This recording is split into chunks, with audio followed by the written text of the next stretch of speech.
Dear God, today as this session opens, we pray that your presence will be before us and everyone who serves in the decision-making process of our city. We pray for direction which will lead our city to be strong and unified. May we continue the legacy of our founders. May we be granted this day the wisdom to make decisions which will be for the good of our city. We also pray for your special blessing on all those who are working to transform our city to make it a better place to live and work. Amen. The Pledge of Allegiance. I pledge allegiance to the flag of the United States of America and to the republic for which it stands, one nation, under God, indivisible, with liberty and justice for all. Roll call. Sir. Here. Councilor Broderick. Here. Councilor Caulfield. Here. Councilor Donahue. Here. Councilor Elliott. Mayor Martin. Here. Councilor Armand Mercia. Here. Councilor Rita Mercia. Here. Councilor Milanazzo. Here. 9 present. 9 present. We had a couple of special items on the agenda. First, I did not see Patty Stella from a New Business Centro. She's not here. We'll just invite her back at the next meeting. Ms. Stella is not here, correct? No, Okay. she isn't. All right. First item then on the agenda, approval of the minutes of the August 14th meeting. Motion to approve by Councilor Elliott, seconded by Councilor Milanazzo. All those in favor say aye. Any opposed? The minutes are approved. We did have a couple of subcommittee meetings before this meeting this evening, and there's been a request to take at least the Economic Development Subcommittee report out of order. Any objection to considering that item out of order? Hearing none. Councilor Milanazzo. Thank you, Mr. Mayor. We did have an Economic Development Subcommittee meeting at 5 o'clock, and it had to do with the Hamilton Canal District and an update on Chapter 43D. Actually, Chapter 43D will actually be part of a public hearing process tonight at probably around 7 p.m. But what we'd like to do is have a presentation by Trinity Financial. Trinity Financial is the master developer who has been selected by the screening committee after a long process. So what I'd like to do is, by way of a report of progress, is to turn it over to the city manager to introduce Trinity Financial, and they do have a presentation to show the council this evening. So if I could, Mr. Manager. Mr. Manager. Well, thank you, Councilor, Mr. Mayor, and members of the City Council. We have, I think it's a very exciting night for us. I know there's been a lot of interest in this project going back some time, but tonight we're prepared to present to the City Council our selection for the master developer for the Hamilton Canal project. This, as you know, is a very exciting project for the city, one that presents itself with a tremendous amount of opportunity to transform downtown Lowell and the entire city with the opportunity, the unique, I would say, opportunity to really develop a whole new neighborhood, or if looked at a little bit differently, to double the size of our downtown with a mixed-use development that will bring new jobs, new residents, new open space and public amenities to the city, and represents a tremendous investment in what the city has to offer. The process that we've used in getting to this point is we issued a request for proposals about 9 months ago, I believe it was. We had 7 tremendous proposals that we were able to review through a selection committee that included the assistant manager, Matt Coggins, Peter Arcella from the National Park, Adam Bakke from the Department of Planning and Development, George Proakis from the Department of Planning and Development, Karen Bell, a local business person with a business located in the Jackson, Appleton, Middlesex area, Jim Cook from the Lowell Plan, and Teresa Park, our Economic Development Director, again from Planning and Development.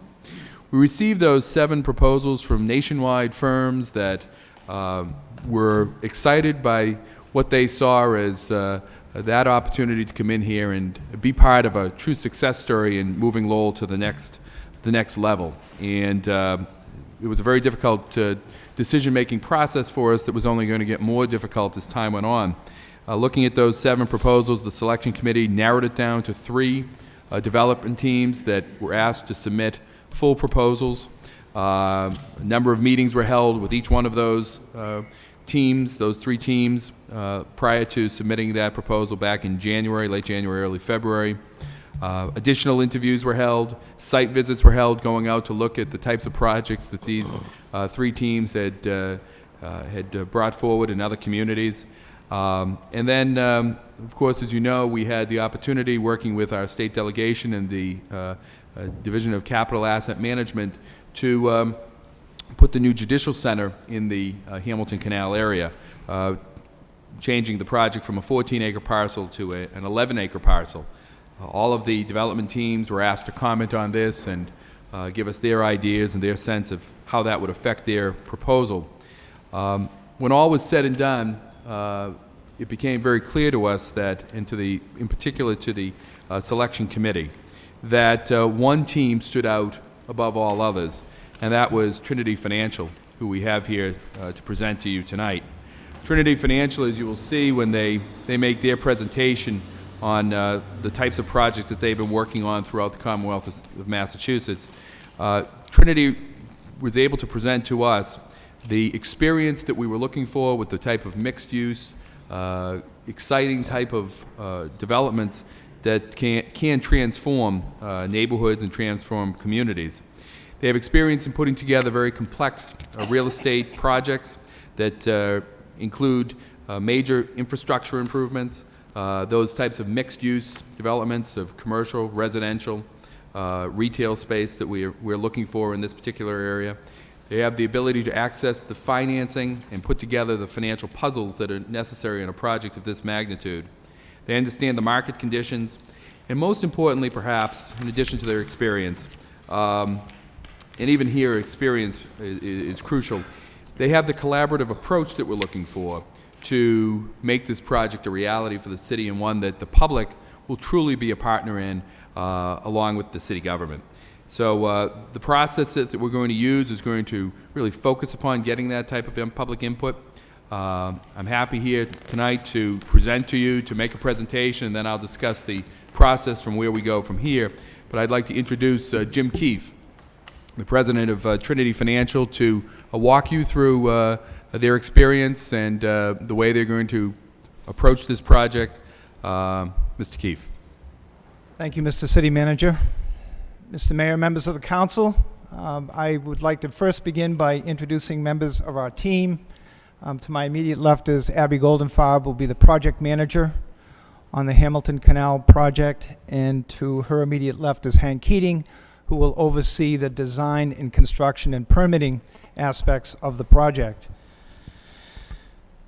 I'd like to begin by, first of all, expressing our gratitude for being selected by the committee. This is a great honor and privilege for us. It is a huge challenge. This is a great city. This is a great site. It's going to require everything that we've ever learned and experienced in the past and then some. But we take a great deal of comfort in working with the city of Lowell and its proud history of getting things done and the many things that have been accomplished here over the years. And we look forward to accomplishing many wonderful things at the Hamilton Canal site. We have been in business since 1987. We'll be celebrating our 20th anniversary this November. Our offices are at 40 Court Street in Boston, Mass. We have a staff of 20, comprised of 15 professionals. We, as a company, are pretty much real estate developers. We don't manage property. We subcontract for that. We don't design properties. We subcontract pretty much everything. But in-house, we have an extensive design and construction staff, as well as a project management staff. To date, we have built over 5,000 units of housing, 315,000 square feet of commercial and retail space. We have done over $1 billion worth of development in 20 years. We've raised of that $1 billion, over $400 million of that has been raised in private equity for the projects. We have also done student dormitories. We've done 600 student beds for educational institutions. And most appropriately for the city of Lowell, we've been involved with 16 certified historic restorations. So we've got a fairly, I guess, you've been around for 20 years. Like Carl Yastrzemski, you begin to rack up some fairly big numbers. And even I myself am pretty impressed when I see these. I'd like to sort of walk through a couple of projects that would be illustrative of what we've done in the past. I know this is hard to read. It's a little light, but let me... What's that? It's not happening. Well, is that the right one? I am clicking. It's not moving.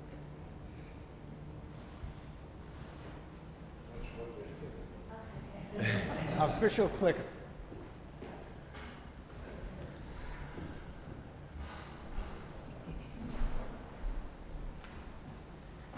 There we go. Beautiful. I'd like to talk about a number of projects that highlight some of our experiences. I said in our cover letter to the city manager when we first submitted our proposal for this project that the Hamilton Canal project represents really a unique combination between, I believe, what our company's skills are and the challenges of a real estate development project. And there are a number of projects. We've done, I don't know, 30 or 40 projects in our 20 years, but I'd like to highlight a couple of these that bring out what I believe might be some of these strengths. The first one is the Caruth development in Boston. You might have read in the real estate section of the Boston Globe, it was highlighted there as being a classic transit-oriented development. It required 50 meetings with various community groups, advocacy groups, city agencies, state agencies, all of which culminated in a fairly unanimous support for a very complicated project. One of the complicating factors is that it had to happen simultaneously with the new construction of Ashmont Station, a $50 million construction undertaken by the MBTA. The sites are side by side. There are a lot of logistic issues that need to be taken into account, and a lot of things needed to be worked out, not only with the T's design and construction department, but also the contractors that they hired to rebuild the station. It's a mixed-use development. There are 42 market-rate condominiums. There are 74 affordable apartments. And on the ground floor, it's retail. On the ground floor with the idea that not only was it going to try to bring some life and energy to the station itself and capitalize on the fact that some 14,000 people go through the station on a day-to-day basis, but also bring some vitality to the nearby Peabody Square, which had really suffered because of the fact that the station had not been very well maintained over the years. But we're excited in bringing in some first-class tenants, including Wainwright Bank and a high-end coffee shop, as well as a new Italian restaurant, which we're helping to get started. And the total development costs there are $52 million. But this gives you a sense of the building itself. To the left is the T station and the busway. Again, the ground floor retail with the housing above. It was a complicated site, a triangular site, but we think it's going to fit in very well. And this is a rendering of the completed project, which, again, the residential market rate condos are going to be in the top two floors. Those will have views of the Blue Hills as well as downtown Boston. And the floors 2 through 3 or 4 will be residential apartments with, again, the ground floor being retail. And this is the building during construction, where slated to be completed in December with occupancy taking place in January. This gives you an idea of some of the finishes that we're trying to establish. As we all know, this is not a great residential market to be selling into, but we're really offering a very superior finish, a very superior look. There are going to be amenities and conveniences here that you wouldn't normally find in this particular marketplace and in this particular price range. The second project I'd like to talk about is the Avenir project, which some of you or many of you might be familiar with the site itself. It's right across the street from North Station. It's where the Green Line viaduct used to come up and then pass in front of North Station. It was a very unfriendly, pedestrian unfriendly area, dark, dirty, scary, and all of that's gone. And what was yielded was a number of development parcels that the MBTA and the Mass Turnpike Authority put out to bid. And we were designated developer for one of the primary parcels, which is essentially the air rights over this station and the land to the right of it, in June of 2005, and we just started construction a month ago with a completion 24 months from now.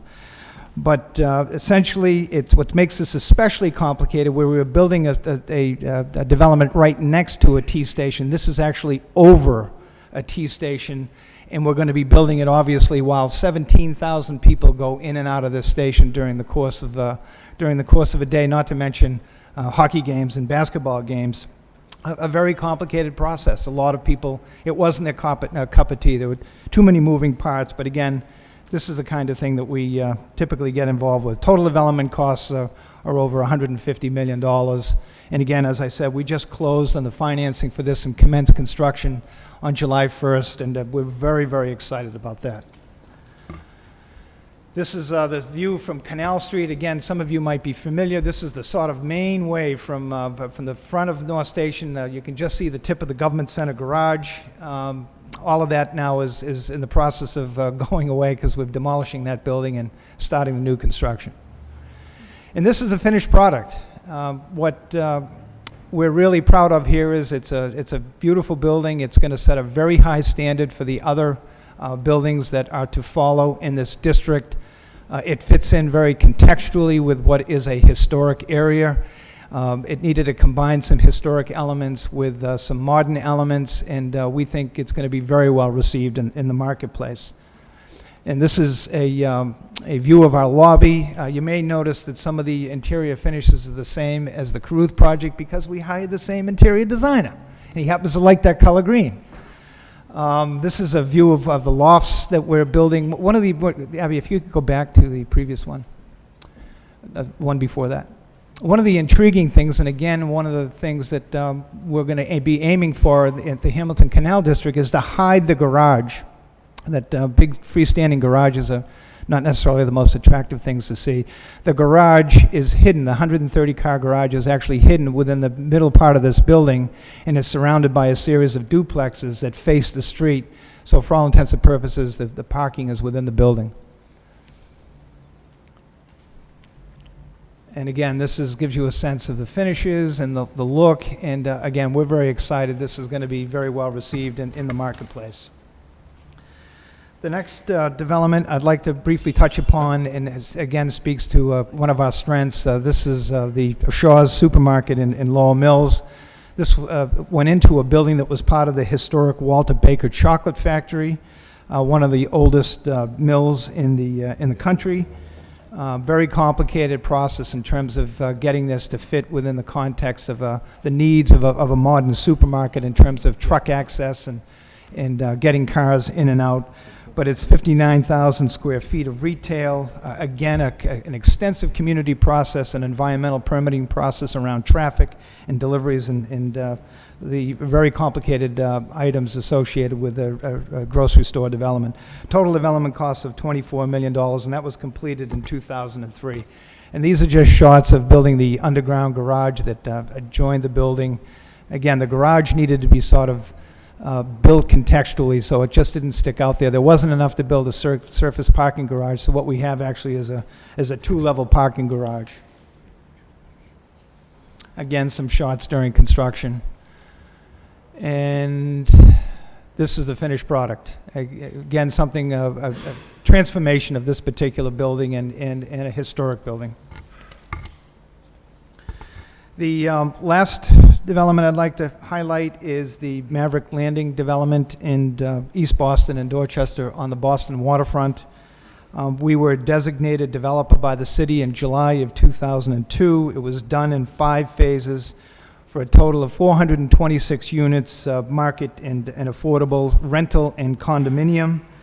It presented a challenge when they built this public housing project back in the 30s.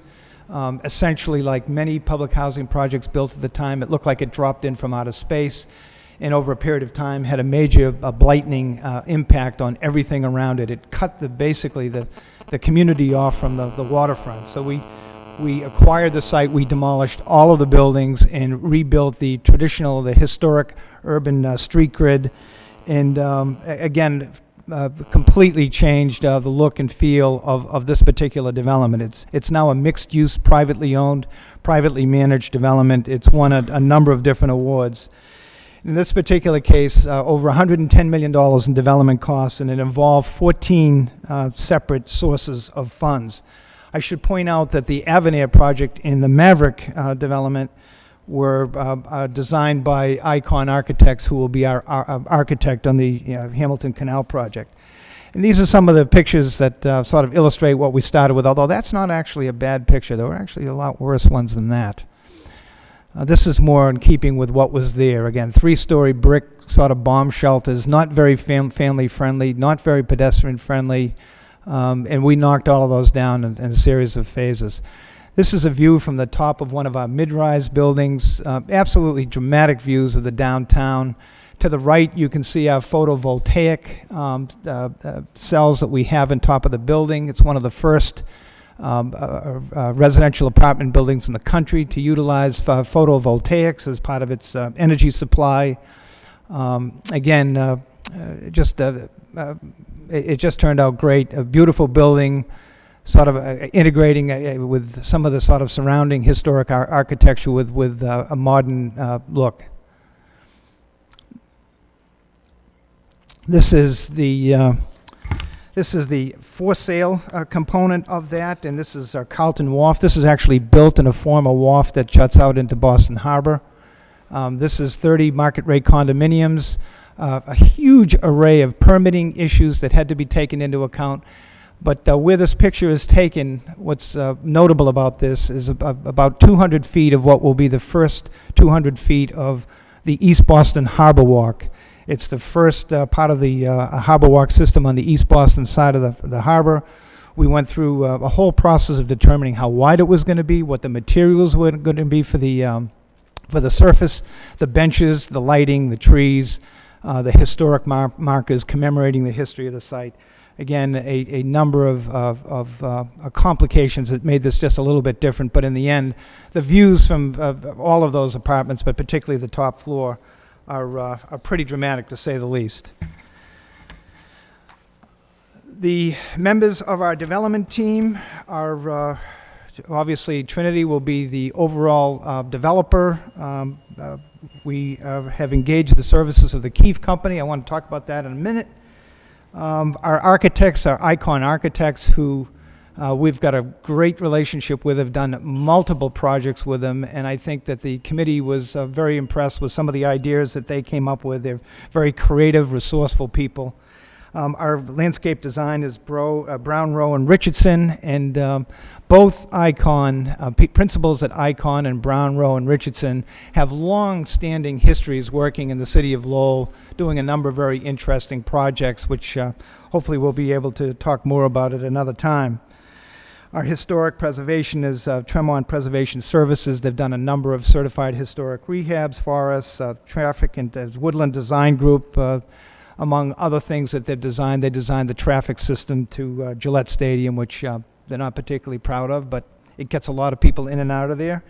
Our property management company is Wynn Residential. I know that many of you are familiar with the great work that they're doing right now in the city. Our retail consultants are Key Point Partners, and our legal attorneys are Wilma Hale. I'd like to sort of end by summarizing what I think are the three strengths that we bring to this project, or I think we bring to the project.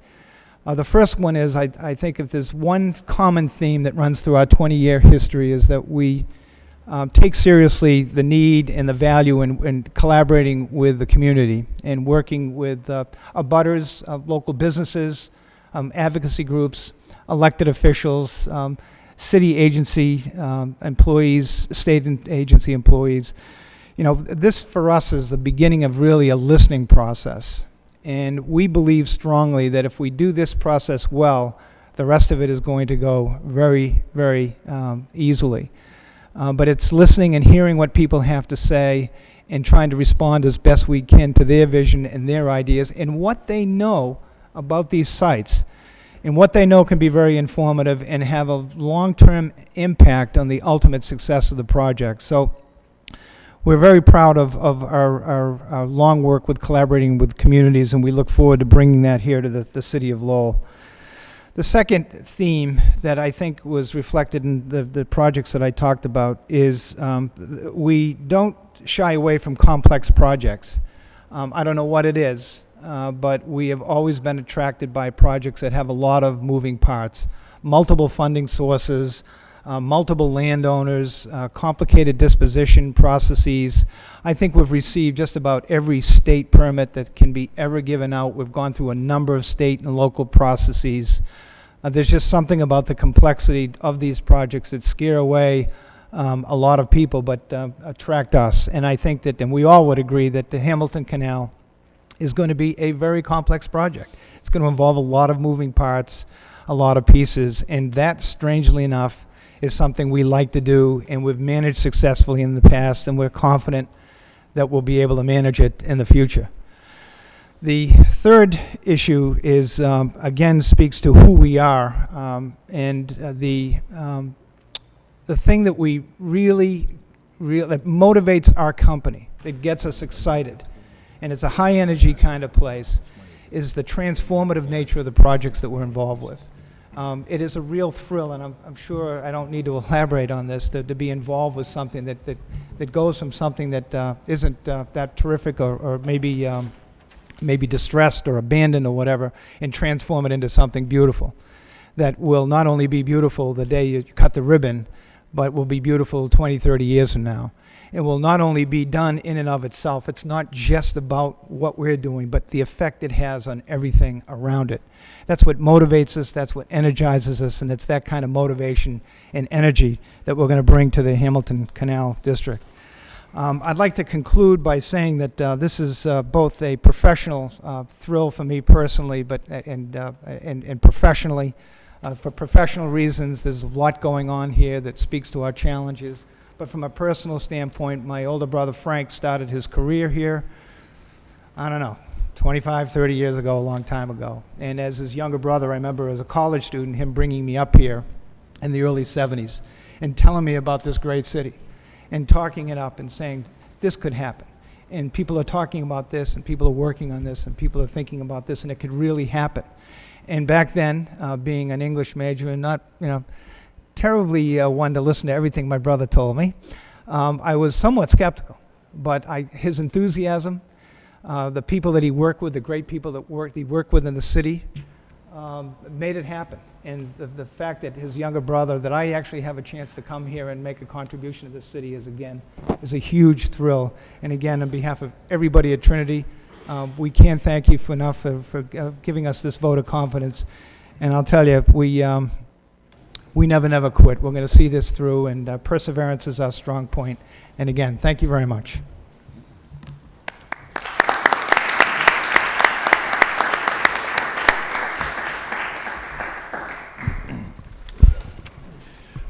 Thank you, Mr. Keefe, for that informative presentation. I know we all look forward to working with you in the future.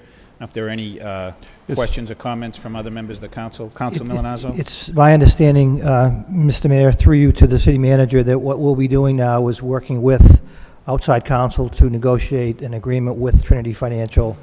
That agreement will then be brought back to the full council for their support and approval. That is correct, Councilor. The way the process will work from here, there are a couple of key points, and that's clearly the most important, is that we're going to now sit down and hammer out an agreement. And as you've indicated, we've engaged the services of Ropes and Gray as outside counsel. They have a tremendous amount of experience in this type of development project, this type of negotiations. And they will be working with the city solicitor's office in working with Trinity and their attorneys to put this agreement together. And then I will be able to bring that back and ask for the council's support and approval of that particular agreement. In the short term, tonight's announcement was to let you know who we had chosen after this lengthy and very involved process, and to tell you about the experience of Trinity Financial.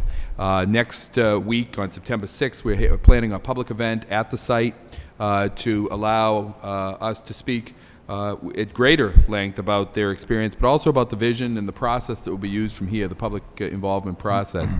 It will take place, as I say, at the site, and that will give us an opportunity to talk about the unique character of this project as a mixed-use development in an urban setting that will, again, have that transformative ability to really change the face of downtown Lowell.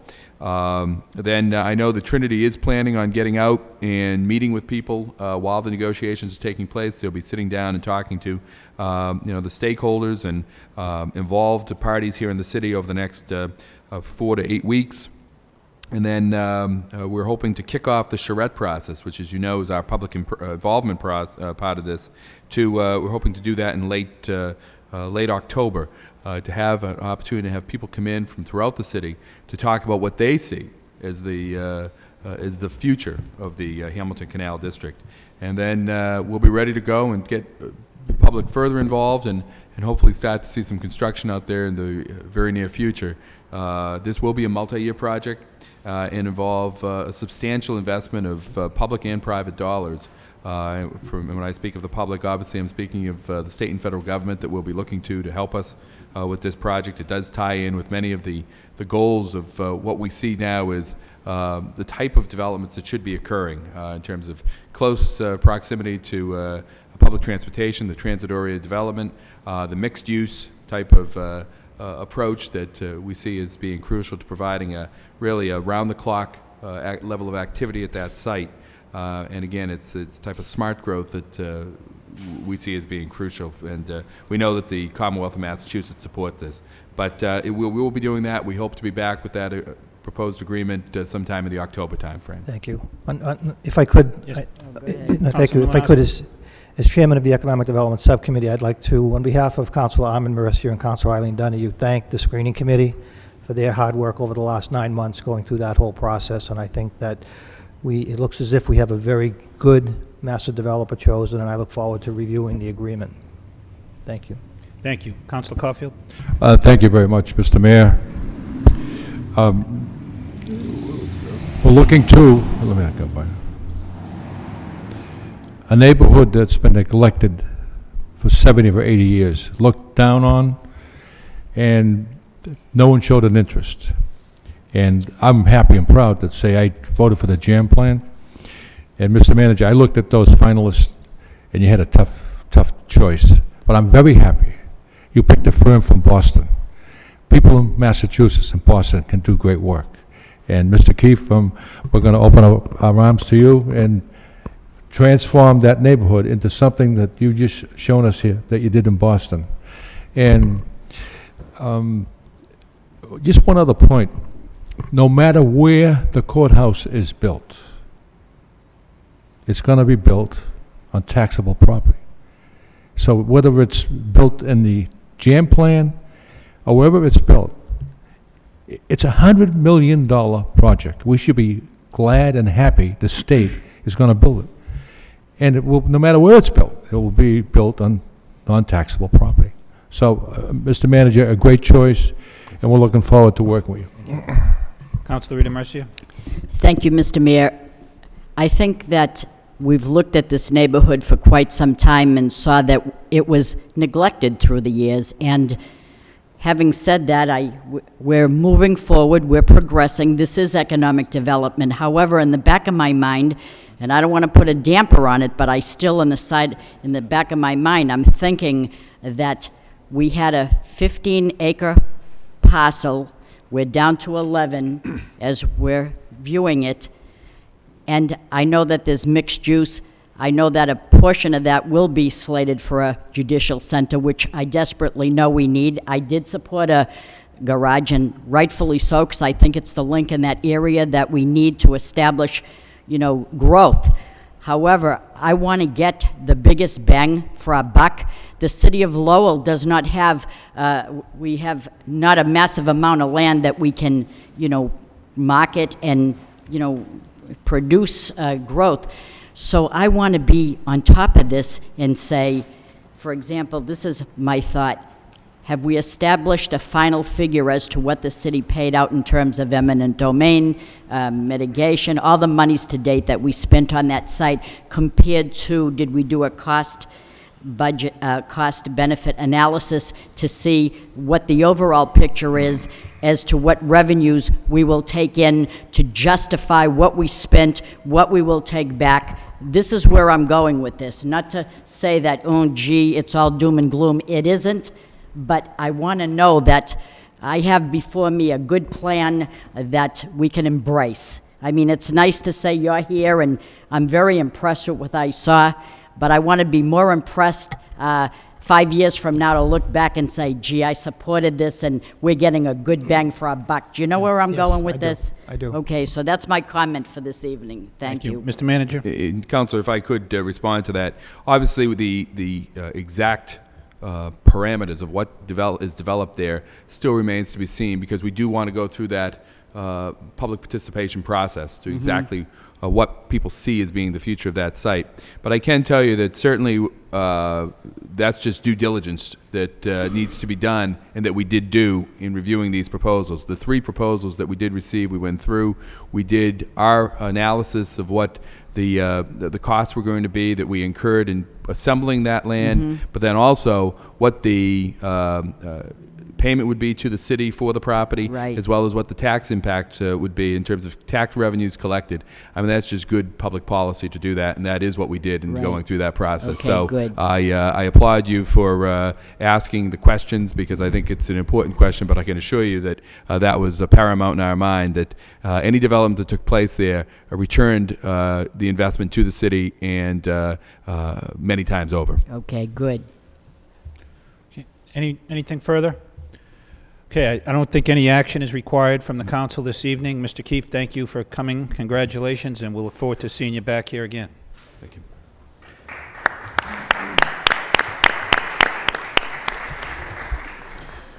Okay, while we're setting up for the next presentation, why don't we go into the public hearings? The first item is a loan order to borrow $200,000 for the purpose of financing improvements to the University Avenue Bridge.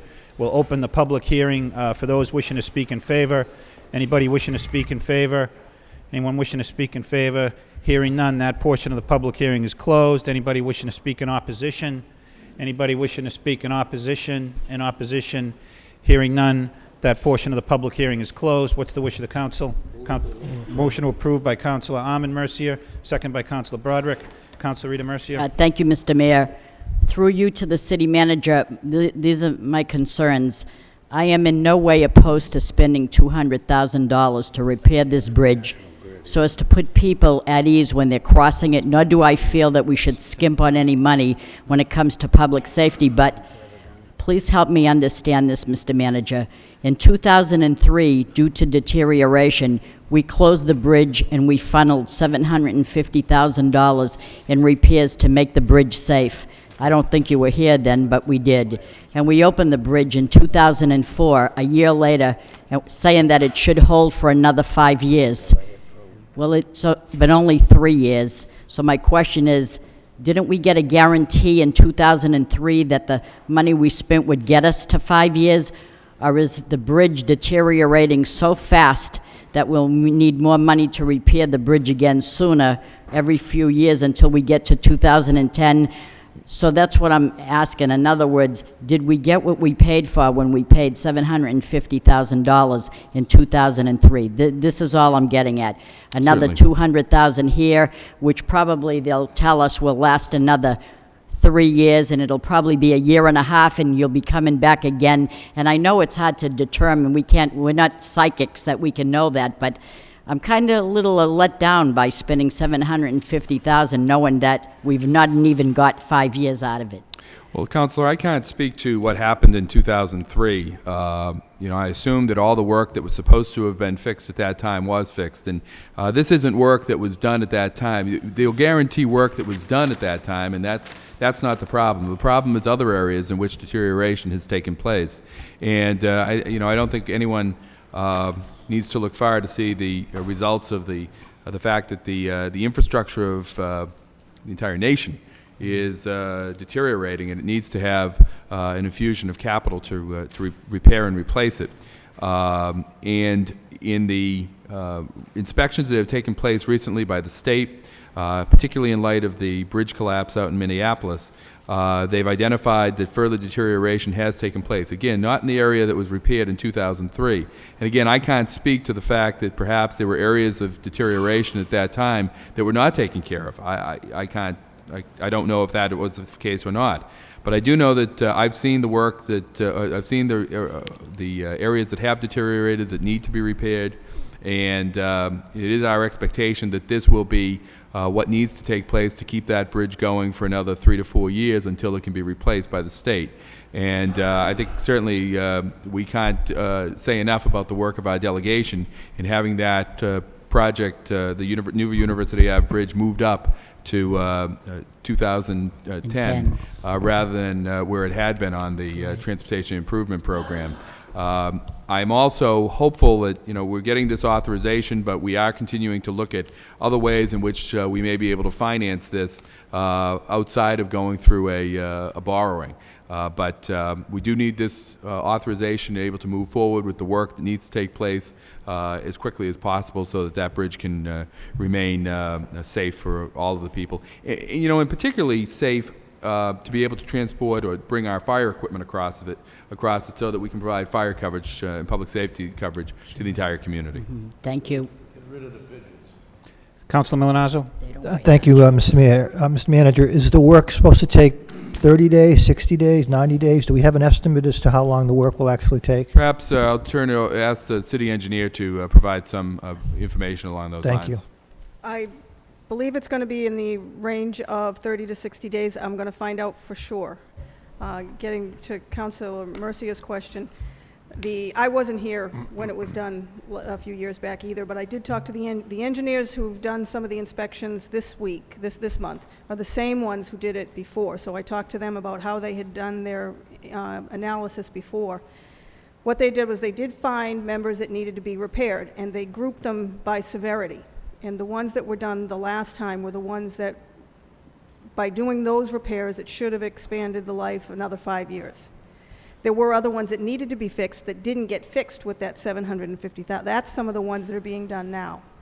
So that's why the ones that we fixed before aren't broken now. It's the next tier. So that's how they did that. Yeah, and I'll find out about the time frame. Councilor Caulfield? Thank you, Mr. Mayor. The bridge is 102 years old. It is time to replace it. And we owe the Lowell delegation a debt of gratitude for stepping to the plate and coming up with the necessary funding to do so. But, Mr. Manager, if you could contact the Lowell delegation, I believe the bridge is going to cost in excess of $20 million, to see if we can incorporate the $200,000 we're going to borrow to repair the bridge, and hopefully we can get that back with the new bridge, and see if that can be done, because I think they're very open and fair-minded, and I think if you call the Lowell delegation, I think they would see if they can make that happen. Mr. Manager? Councilor, as I indicated, we are looking at a number of different alternatives to take care of this work outside of actually moving forward with the borrowing at the city level, and that is one of the areas that one of the opportunities that we are exploring. And I've had some discussions, preliminary discussions already with the delegation, and they're working on our behalf to see if that can be done. Councilor Mendonça? In addition to the timeline of when this is going to be done, through the mayor to the manager or the engineer, do we have any idea of what closings might be involved with the bridge? Are there any planned closings during the repairs? I don't know that just yet. Could that be provided along with the timeline to us? We will do that, Councilor, and certainly it's our intention to see if this work can be done in a way that avoids any full closures of the bridge, so that we can minimize the impact. As we know, a number of vehicles go across that bridge every day, and it's a major link between for the university as well. So it is crucial that we do that, and we will follow up on that. Certainly crucial for me getting here. So. Then I'll get right on it. So. Council- Councilor Elliott.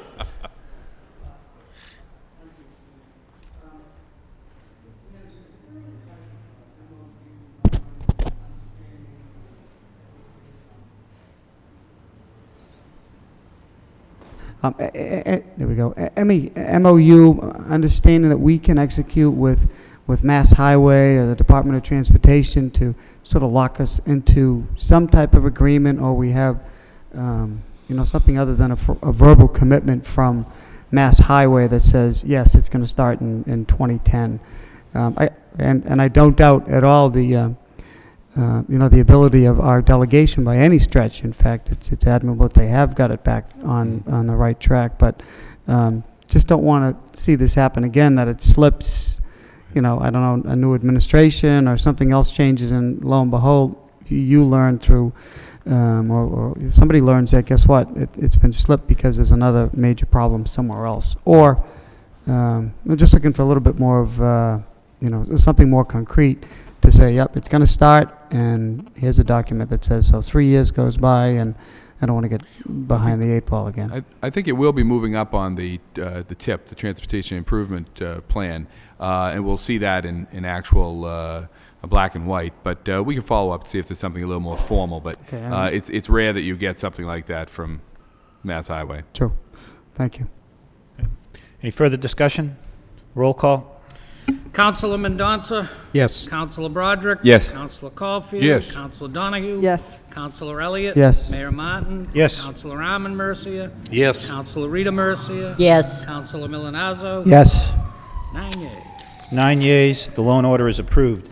Next item is a ordinance amending the Code of Ordinances, City of Lowell, Massachusetts, with respect to Appendix A thereof, entitled Lowell Zoning Ordinance, by amending Article 9, Overlay Districts, by adding a new Section 9.5, Priority Development Sites, and by amending the zoning map pursuant to Section 3.2 to show the Hamilton Canal District as a priority development site.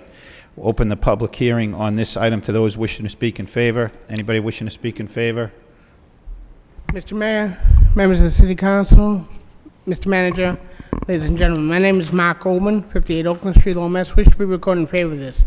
After seeing the presentation today, after knowing what's been happening in this city over the last 20 years, with Lowell being the National Park City, Heritage State Park, destination city, this is a great opportunity for this to become a priority development site, and urge that the City Council unanimously approve it. Thank you very much. Thank you. Anybody else wishing to speak in favor? Anyone else wishing to speak in favor? Hearing none, that portion of the public hearing is closed. Anybody wishing to speak in opposition? In opposition? Hearing none, that portion of the public hearing is closed. What's the wish of the council? Move in favor. Motion approved by Councilor Caulfield, second by Councilor Broderick. Any discussion? Roll call. Councilor Mendonça. Yes. Councilor Broderick. Yes. Councilor Caulfield. Councilor Donahue. Yes. Councilor Elliott. Yes. Mayor Martin. Yes. Councilor Arman Mercia. Yes. Councilor Rita Mercia. Yes. Councilor Milonazo. Yes. 9 yeas.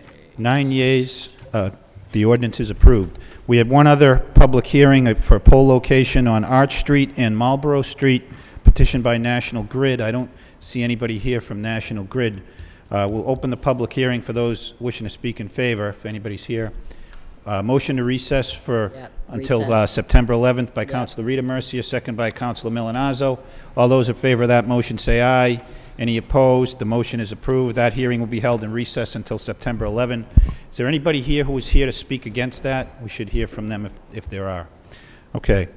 So that concludes the public hearings this evening. Under the city manager's portion of the agenda, we do have a presentation from folks at Lowell General Hospital concerning their master plan. Any objection to taking that item first on the manager's portion of the agenda? Why don't, Mr. Manager, if you want to introduce Mr. DeShane and the others from Lowell General. Certainly. Tonight, we have Norm DeShane and Wynn Brown from Lowell General Hospital. DeShane is the Chief Executive Officer of the hospital, and both Matt Coggins and I had an opportunity to meet with Mr. Brown and Mr. DeShane about 2 weeks ago. at which time we were briefed on their plans. They've been doing some strategic planning and have developed a new master plan for the hospital that will bring them into, I believe, for the next 20, 25 years. And we thought it was certainly worthwhile for them to have an opportunity to come to the council and outline the goals that they have and what they're trying to address with these plans. So I would turn it over to Mr. Duchesne. Mr. Duchesne, welcome.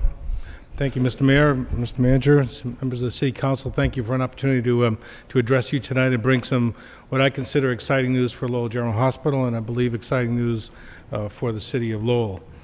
I hopefully by the end of my presentation you'll share my enthusiasm. About 4 years ago, the members of the Board of Trustees and Strategic Planning Committee of the hospital developed a new strategic plan, and it was a plan that came out with a vision to be recognized as one of the best community hospitals in America. And in order to do so, we built that vision on service and improving our service, improving service excellence and the quality of care and integrity. And since then, we've been working on all those efforts.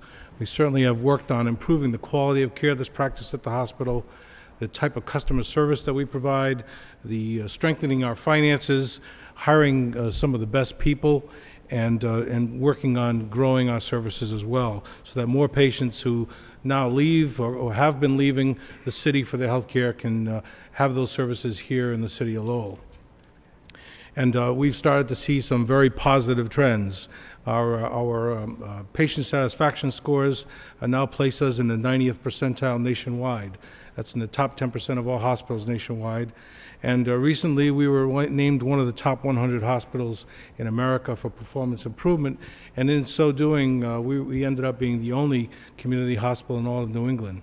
So it's with that as a backdrop that the Board of Trustees designed and started a process to review our master facilities, to develop a master facilities plan that would take Lowell General Hospital forward in the future for the next 60, 80, 100 years. We certainly have been around for 120 years, and we want to be around a lot longer to serve the needs of the greater Lowell area.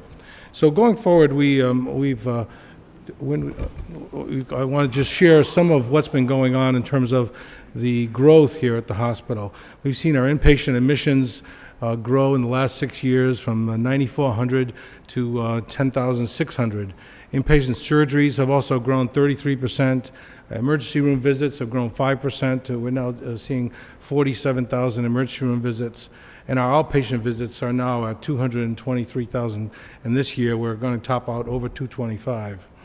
Our annual capital spending in terms of technology as well, and our investment in both the plant, mostly in technology, has gone from $3 million in the year 2000 to this past year, $16 million. That kind of investment has begun to show in strengthening our infrastructure and broadening the level of services that we've been able to provide. But our master facility plan reviewed all of our buildings, and we have a series of buildings, and perhaps this graphic really is very exemplary of what we're trying to point out, and that is, if you look at the darkened buildings, all of those buildings were built prior to 1950, and some of them date back to the 1930s. And even our most recent, our newest bed tower where we house patients is next year will turn 30 years old. Those facilities have served us very well, and we continue to make the best use of them. However, going forward, we're faced with many challenges of providing high-tech, high-quality medicine in facilities that don't allow, they have semi-private rooms where oftentimes we have patients who duel with the thermostat. And we have issues around privacy that those things cause, as well as issues around wireless technology. As we've gone to an electronic medical record system, doing so with wireless technology in old buildings is a major challenge. So with that as a backdrop, as well as the energy utilization of these facilities and the overall plan, we began to develop a plan that will take us forward for the next 60 or 80 years. And in so doing, we quickly came up with the need to address some immediate issues. And the first thing we did was to design and define a current building zone. So we've come up tonight with what I'm calling phase 1 of our master facility plan. And it really calls for a new building to be put on the campus of Lowell General Hospital. And we identified a potential zone to be right in this square. Right now, that's a quadrangle that's faced with our shed building. And the shed building is a building that we no longer use for patient needs. There were some structural issues identified a number of years ago, and right now it basically houses offices. So our plan moving forward that I'd really want to share with you this evening is to begin to construct a new building and we're proposing a new facility to be built on that same site with the removal of the shed building and a new facility to be built within our quadrangle, and thereby what that allows us to do is to keep all of our existing operations going with no interruption. And you can imagine a hospital that operates 24 hours a day, 365 days a year. Any interruption during construction is pretty disruptive, and you might have to withdraw or limit some services. By going into a space that is completely available, we'll be able to do so while still maintaining all of our services at the same time. And we looked at some of our guiding principles in designing this building and this site, and we wanted to first of all, align our facilities to meet our strategic plan of the types of services we want to build and grow in the future, and that meet the needs of the community. It certainly meets our demand and our desire to be one of the best community hospitals in America. We want to make sure it accommodated growth, and so if there were growth in needs of services, as well as a changing demographic of our population, we would be able to grow on this campus as well. We also wanted to make sure that there was adequate parking. Parking is always an issue, so we've addressed this with increased parking, convenient parking that has easy walking to all of our buildings. Improve our wayfinding within the buildings. We want to make sure that we have elevators now in our main lobby, so you don't have to go down corridors to get to elevators. And anyone would tell you that a hospital is a very confusing place to walk around. We want to make it easy for them. We also want to improve all of our inpatient accommodations, so we go from semi-privates to all private rooms. Much larger rooms that will all be private, that will have modern conveniences and be large enough that will allow for patients to have their families to be able to stay over, which right now sometimes is physically impossible given the space and the demands on the space. We also want to develop a system whereby we, both for infection control as well as customer service and privacy, separate the flow of patients from the flow of visitors. Oftentimes, it's very uncomfortable when you wheel a patient who's on a gurney into an elevator and then 3 visitors pile on. We've tried to deal with that with policies, but at times it's very difficult. So what the design also calls for is a separation of elevators with new service elevators that are there to serve our patients and our staff, and new public elevators that will serve the public, and keep those two apart for many, many reasons. So what this building starts to look like as we've developed it is a very modern new structure, while at the same time, I think, respecting some of the campus design and the feel. We've always maintained a nice balance between the old and new at Lowell General Hospital, and we want to continue to do so. And our plan would be to take down what is now a big hill right here and lower this building. So actually, there are only 4 stories above grade, and tie in that building to our cancer center. So the new front lobby will be now to the right of the driveway, will be 1 level lower, and will be consistent with our overall drive up to the cancer center. And what that will enable us to do is to bring patients in at the new lobby level, which will be down at the level where all of our outpatient services are. Most of these facilities were built with the inpatient in mind, and at the time that most of them were built, hospitals represented large bedded units that have a lot of inpatients and very little outpatient work. And over the 30 years since the last building was put up, most of the work now has moved to outpatient. And we find ourselves in a situation where almost all of our outpatient services are 1 level down from our current main entrance. And we often have to get patients to elevators to get them down there. This new entrance will give us a new lobby that will bring patients in at that level, at an outpatient level, and will enable us to offer much quicker access to outpatients and not get them involved in inpatient flow. It also will give us a new entrance to our new emergency room that will be much easier to get to. And again, this is our current main entrance, just to give you a sense of perspective of where this is. Everything is shifted to the right from our current development. One of the things that we've also done is built in the potential for growth here. So the difference between this building and the prior is that this one shows 2 more floors.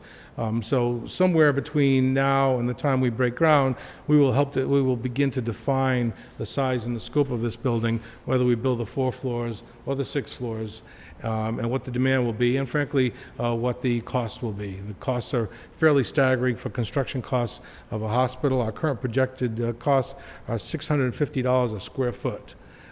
So that's a very daunting figure, and we estimate that the total price tag of this building could range anywhere between $65 and $130 million. So it's a significant project that our trustees are now grappling with in regards to the size, scope, and the level of services. But next slide, Wynn. But if you look at what we would get for it, there's a lot of payoff here. This is our current OR level down underground, and where that little square that I'm making is the current 10 ORs.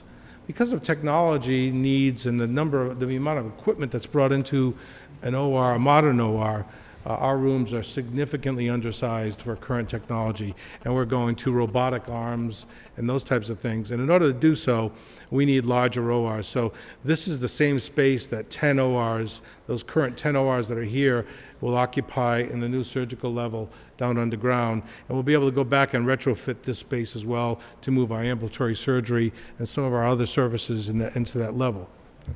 One floor up then, we've got the new main lobby, and as you walk in, there'll be a new patient service center to process outpatients, and from there, radiology, laboratory, EKG, and cancer center will all serve right off that lobby, and again, they'll all be at the same level now, and we won't have people having to go up and down in elevators and the like. This will also give us an opportunity to have a much larger canopy for patient drop-off under the rain, as well as buses and family drop-off when necessary. Next one. The next level up gives us a new expanded emergency room. If you look at this little square here, that's our existing emergency room. The new emergency space is about 2.5 times the size of our existing space. We have certainly outgrown that space, and the needs again of modern emergency medicine require much larger spaces, and we want to move as many patients as possible into the emergency room and then up to floors when necessary and out. And in order for us to have a very efficient emergency room where we are limiting stays and reducing waits, we need this kind of space. Next one. Moving up then, we start to see the design of new 32 or 35 bed patient units that basically go up with as many floors as we can afford at this point. And these are all private rooms with modern amenities, and again, it's sized accordingly, and really begin to address the opportunity for us to have patients control the heating and ventilation within their rooms. I've got to tell you, one of my sources of complaints that I do get are around my room was too warm or my room was too cold, and oftentimes I said we have one patient who wants it warmer and one who wants it colder. This will give us a solution to some of those things, and at the same time increase privacy and comfort for all of our patients. And so as you go upward, again, we're just reflecting more patient care units going upward. All of these designs that you see before you, we've begun to work with. We began a process probably about 6 or 8 months ago. We had our architects meet with the Pawtuckaville Citizens Council, so we've developed a significant amount of support from our neighbors. They've spent some time with our architects giving some input. We certainly expect to get more input as we go along. But we really welcome that. We think we've got a spectacular project, one that's going to be exciting for us, exciting for the city as we continue to grow. I don't know if many of you know this, but each of the last 3 years, Lowell General Hospital, because of our growth, has added 100 new jobs. And that's a tremendous amount of growth. It makes us the second largest employer in the city. And we love the partnership that we have with the city. I've got to say that just about everything we do when we interface with the city is a very positive thing. We've had very positive relations not only with the council but also with the planning department. We sat down with them and went over some of these plans just to make sure that they were going to meet all the current demands. We've also shared this information. We're sharing this information tonight with you as one of the first publics. We went public today with our employees. So we're going to begin the process of unveiling this. We're really excited about it. Our anticipated time frame is that we would continue the planning process through the fall, go through a regulatory process that would be maybe January to into the early to mid-spring.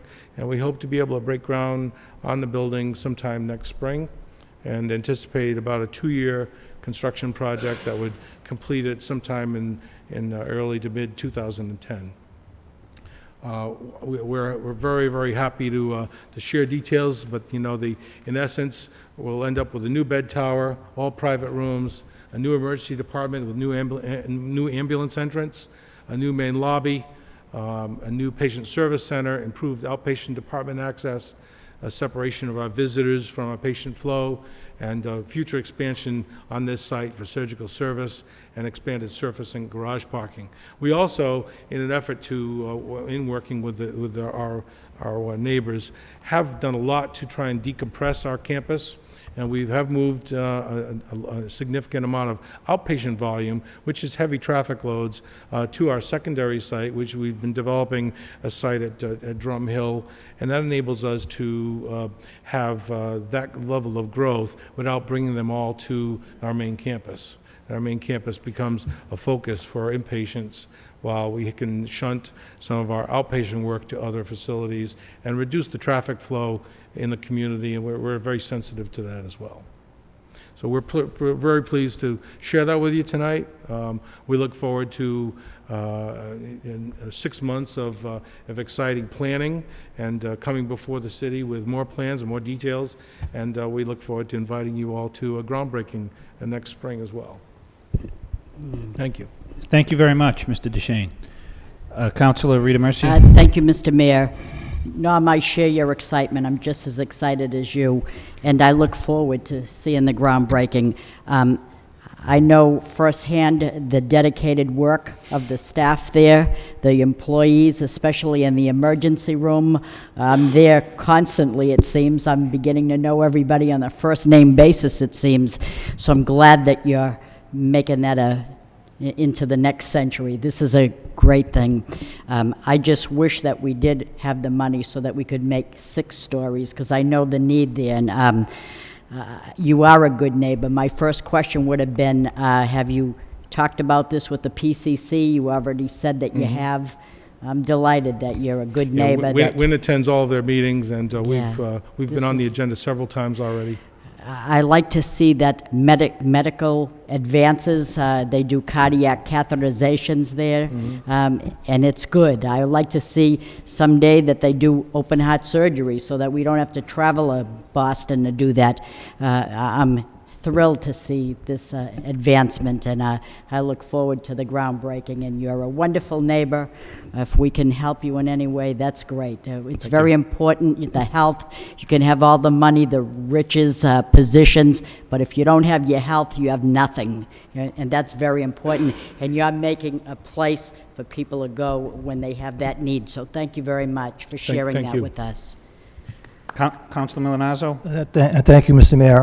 I'd just like to acknowledge the fact that I've been a trustee at Lowell General for over 20 years, and I've had the good fortune to work with Norm when he was Chief Operating Officer and now as President and CEO. And I just think from the standpoint of the neighborhood and from the city at large, I just think by taking this collaborative approach, if I could use that word again, I think that this is a very positive step forward for the city, and I just want to acknowledge the good work of Norm DeShane and his executive staff to bring this forward. So thank you. Thank you. Councilor Mendonça? Yes, having been a longtime member of the Pawtuckaville Citizens Council, I've known many of the projects that you've taken on, you've brought before the board, and that you've been diligent in addressing the residents concerned. And I'm very happy with that, and I hope that that will continue as this project progresses. Thank you. Councilor Broderick. Thank you. I'd also like to reiterate to Mr. Duchesne, thank you for coming in and giving us the overview, but more importantly, thank you for meeting with the neighborhood groups. That's, in my opinion, more important. They have more feedback and they live it day to day, but thank you for coming in, but more importantly, thank you for meeting with them. Councilor Caulfield. Thank you, Mayor. Norman, you, your staff, the board of directors, the trustees, everyone who services the people at Lowell General Hospital are a credit to the profession. And I just want to disclose, my 4 children were born there years and years ago. And it's a great, great hospital. And we wish you the best, because you're bringing advancement to the medical profession, to the people who need it the most. And we're very happy that you came this evening and showed us your plans. Thank you. Councilor Elliott. Well, I have to agree with everything that has to have been said. As a member of the PCC many years ago, Mr. Duchesne, you and your organization always come before, always put the issues out front. You've paid for major traffic improvements, with the infrastructure improvements that you've made, and really have taken into consideration and accommodated the needs of the neighborhood. And I think that's why you're a good corporate citizen, and the neighborhood does embrace you and your organization when you do come forward with an exciting project like this. So I want to thank you and congratulate you as well. Thank you. Thank you, Councilor. Any further comments? Mr. Duchesne, thanks very much for coming in this evening, and we wish you luck with the project.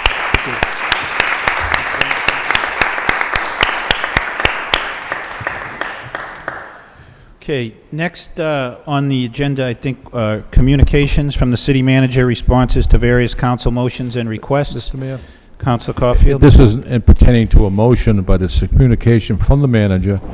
And I was down at the Morey School Friday, Mr. Manager, and as you know, as well as many of my colleagues know, there's 11,000 cubic yards of fill that cannot be used, and it's being stored. The only request I have is if the contractor can keep it wet or water it down so it won't be filtering through the neighborhood. And I know it's a tough thing to do, but I know they put plastic on it, and but if they can keep it moist so it won't be filtering to the neighborhood.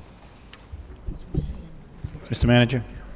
Councilor, thank you for bringing that communication up. I did want to alert the council as soon as possible about this situation.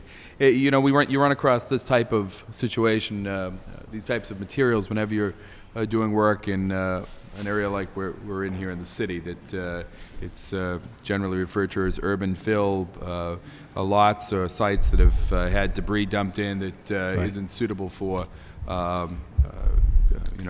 building upon. Some of the material that's there will be available to be used for backing up the foundation, but as you've pointed out, a number of cubic yards that was in a location that we weren't able to get at initially. We've discovered that it has to be, it can't be used and has to be removed from the site. So we are in the process now. It has been covered. We will keep an eye on that, and we're acting expeditiously to have it moved from the site. Unfortunately, as these situations also occur, there are costs that run with that, and these costs were not included in the bidding. It was not included in the estimates that were done. So we're trying to find the most cost-effective way of dealing with this problem, but also the most expeditious way of dealing with it. And I anticipate that I'll be back to you in the near future with the next council meeting, probably, with some idea of what the ramifications are for this, and then trying to work with the state and seeing what type of funding we can obtain to help us with this cost. The same scenario was at the Stockloza School, Mr. Manager. I'm aware of that. Same thing. We had the same issue, and there wasn't funding for it. And I believe the city took out not 2 feet of soil, but almost 4 feet in that whole area. So it's the same issue. You're right, Councilor. It is the same issue. I am aware that there were a number of issues, though, with the neighborhood at that time, that they had concerns that it wasn't being addressed appropriately. We're not letting that happen, we've taken actions immediately to address the problem. Councilor Rita Mercia. Thank you, Mr. Mayor. Through you to the city manager. First off, in response to my motion regarding the bonding information, I did receive that on my desk this evening. Yes. I didn't really digest it, so I really can't discuss it. We can walk you through that, Councilor, if you like. Do you want to go do it now? Whatever you like. All right, so I do see that some of the bonds were taxpayer-supported, some were ratepayer-supported, paid for the arena, paid for from arena revenues.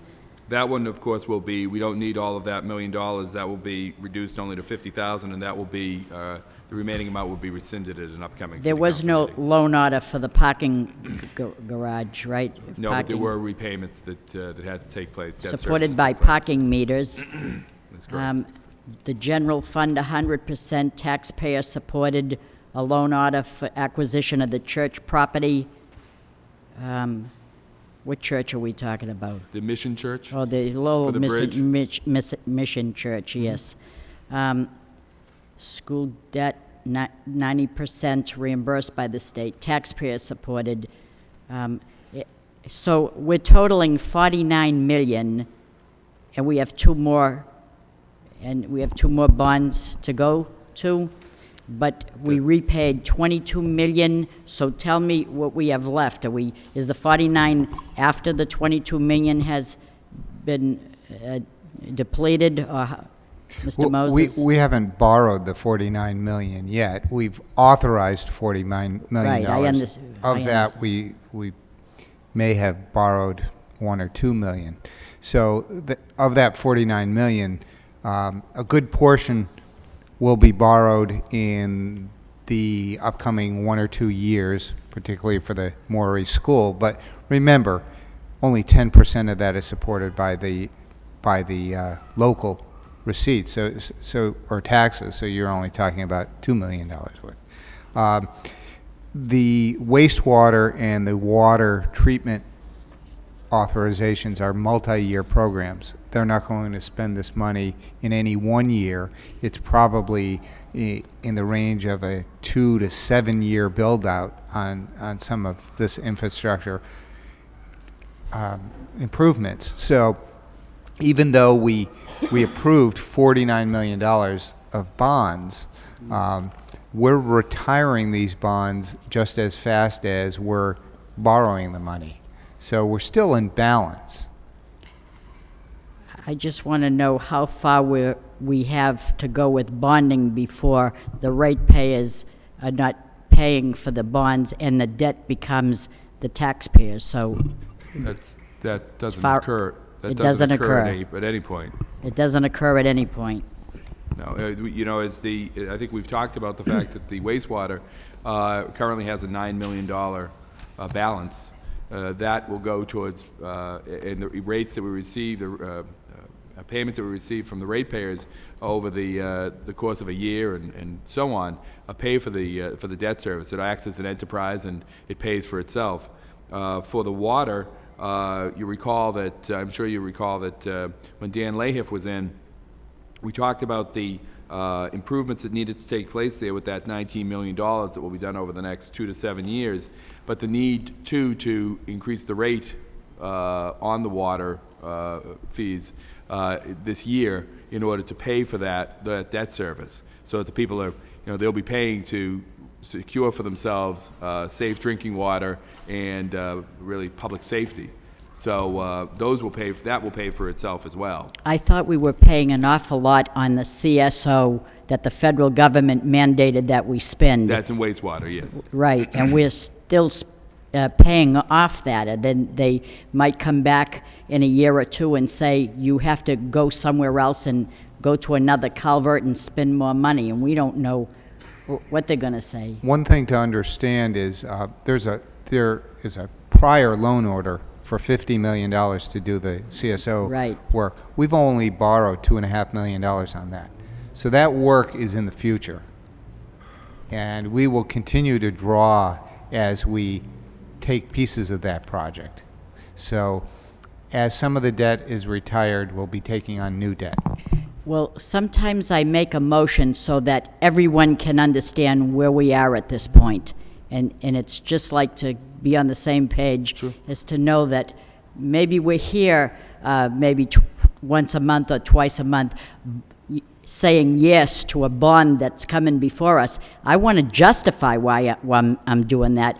I want to talk about why we're doing that so people at home aren't saying, oh my God, they're putting us in a hole again. I don't want that perception, so that's why I'm bringing this up. Well, I think I understand, Counselor, and I think it's certainly a good question. Anytime we do a loan order, to ask the question, where does this place us, and how are we going to, how does this fit into our overall debt picture? And I think Councilor Mendoza asked this question at the last meeting about our capital plan, and we responded to the importance of the capital plan to ensure that we are investing in our infrastructure, but also that debt is being managed in a way that it will not have a large impact on the taxpayers. That the notion being that as you retire some debt, you take on new debt, and so that you're constantly investing, but you don't have the peaks and valleys where suddenly you're hit with a large increase in your taxes or some other need for revenues to pay for debt service, only to then have it fall off completely, and then you've got an excess, and you think you can expand other programs, when in fact you have to continue to invest in your infrastructure along the way. So that's what the capital plan is all about, and that's what's coming forward later this fall. And I certainly want the whole picture when we have a loan order before us to know what the principal would amount to over the course of years and the interest. Well, the principal is the amount of the loan order, so that's the principal. The Well, interest is, we can always give you some estimate of what the interest payments are going to be based upon our knowledge of the interest rate at the time of borrowing. So we can certainly do that. Anytime there's a loan order, Councilor, feel free to ask that question. Well, I heard that the loan order for the parking garage, which I did support, I'm not going to deny that, because I think it's the link that we need in that area. I've said it time and time again, and I justified that by that, but I'm hearing that the loan order was X amount of dollars, but because of the interest, the principal, it's like 45 million, and it's, Which is commonplace. I mean, anyone that buys a home can look at the disclosure statements that come out with that, and they can see that they spend, $150,000 or $200,000 for a home, but the total cost over the life of the term of the loan, the mortgage, is $400,000. Right. That's standard. That's when you add it all in. It's an amazing number, but when you need to have the particular home or the particular facility now and start using it over the life of that it has, you're going to pay the interest, and that's the cost of getting it then versus waiting until you have all the money set aside. and can I just bring up the second point of my, for the motions and the information that we got on the Maury School that Councilor Caulfield touched upon, and that contaminated stockpile of dirt that we have. How was it possible that the test borings didn't show the contamination before? That's a very good question. That's a question that I asked as well, and it's my understanding from Assistant Manager McCarthy that the test borings that were done did not pick this up, but this particular fill was in an area that wasn't accessible for some of those test borings. So now where do we go now? What's the procedure now? How do we move 11,000 cubic yards of contaminated fill? Are we required to notify DEP? They've already been notified, and they're aware of the situation. And we notified them within 48 hours? My understanding is the licensed soil professional has done that. Is it DEP that tells us and decides where it goes? They don't decide where it goes, other than they have regulations of where it can go and how it can be used. They don't tell us, send it here or send it there. Oh, they guide us. Right. And we're following that, right? We have a number of different options we're looking at, including transporting it off the site and selling it, or essentially paying someone to take it away, but they'll use it for some other project. As long as it don't go to our landfill, I'm all set with it. Well, that was something that we threw out as a possibility, because there is some area out there that could potentially still be filled, but we're moving away from that scenario. The other is putting it in another site here in the city that you can't build upon this material. There's a smaller amount that needs to be taken completely away, but the majority of it you can use, you just can't build upon it.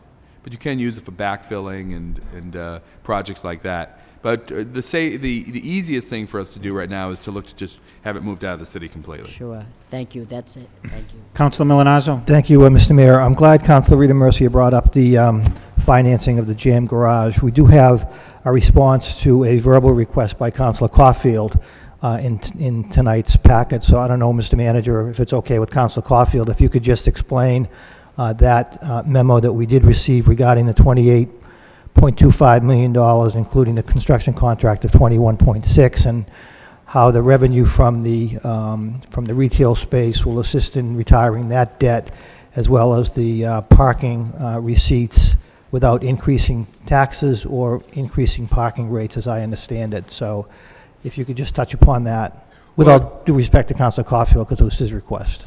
Right. This is a memo that I received from Assistant Manager Coggins, who I don't believe is here now. But essentially, it speaks to the fact that the total cost of the project is $28.25 million, of which $21.6 million is for the construction contract. If I could just kind of go through this, the balance of the funds have been spent on repairs, upgrades, and automation of the 4 other downtown parking garages. We've also used some money for the land assembly for where we've done the staging and the temporary parking. We will be leasing out 17,000 square feet of commercial space on the ground floor, and I will tell you that we were meeting with a potential tenant just the other day who's very excited with what they see going on in that area. But we will be receiving about $105,000 to $135,000 a year in rent from that space. We've also been received some new developments occurring in that area that are going to reserve a number of those parking spaces. But in addition to that, they're also going to, because there's parking on site, and I think this speaks to Councilor Mercia's comments, that it is the link. Because that parking garage is there, we're seeing approximately $225,000 in new tax revenue. So while we may not see it in actual parking revenue, we are seeing it in tax revenue that's going towards the city's general fund, which is obviously very helpful. And as it's pointed out, these revenues combined with the parking department, surplus revenues, and the bond financing that we receive, basically it's helping to cover the cost of this particular parking garage.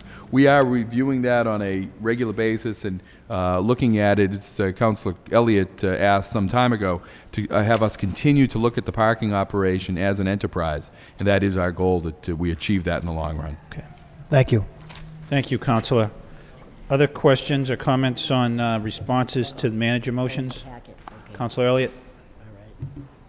I just wanted to touch on the loan orders that we've taken, because I think there is a perception that this council is sitting here and we're just spending, and we're spending not on unnecessary things or things that we don't absolutely need, which really is not the case at all whatsoever. So it's good to get it out, and it's good so that people do know that most of the loan orders that we have voted on they're necessary. A 90/10 reimbursement on a new school that is needed is necessary, and we didn't vote for 2 schools, but and that does come off. That does go on the tax rate. But we did receive a schedule on that debt that we're retiring when we brought that loan order in. So between, some of them are necessary. We didn't think that we had to make $2 million of improvements for the police department for the 9/11 center.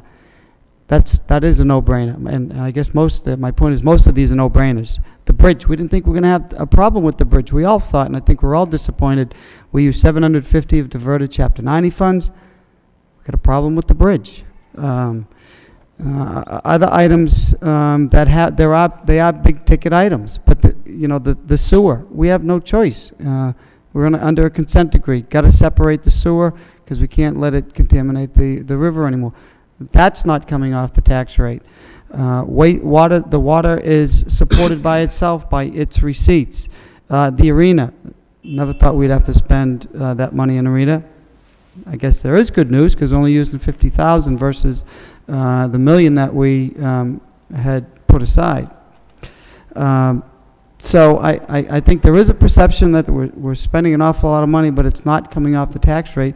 And again, I think the report does reflect we've retired $22 million in the meantime. That doesn't mean that we have to, load the debt on. That's not what we're saying. That's not why I vote on things. But some things are they're a necessity, and we have to vote on it. So I think it's a good report. I think it was a good motion to bring it out to let people know. We're still being as frugal as we possibly can. We're trying to get our finances back under control, but by the same token, we do have to spend on our infrastructure, and we're doing it in a prudent manner. So it's a good report, and it was a good motion. So thank you. Councilor Donahue. Thank you. Through you to the manager. Mr. Manager, I know we're talking about the garage and paying for it, and certainly an important part or development is the judicial center and the siting of it down in the jam area. Do we have any update in terms of a timetable or as far as the judicial center and how that will relate to the completion of the garage? In our discussions with and perhaps Mr. Coggins he's been meeting with the DCAM. Sure, Mr. Manager, councilors, we're about 30 days away from finalizing a memorandum of agreement with the Division of Capital Asset Management. And in that agreement, we are spelling out exactly the definition of the land that will go to the project, what the city will and will not be compensated for. It was mentioned earlier to look at how much we have spent to acquire that land. Have tenants been relocated from the land, and if so, what does it cost to do that? The environmental situation of the land itself, who's going to do the cleanup? And in one of the cases, one of the things that we're ironing out is who will be the ultimate party will be responsible for the litigation. A portion of the land that the state has identified that they want is subject to eminent domain, or was subject to eminent domain, and obviously there's an outstanding lawsuit on that. So there are some areas to be finalized.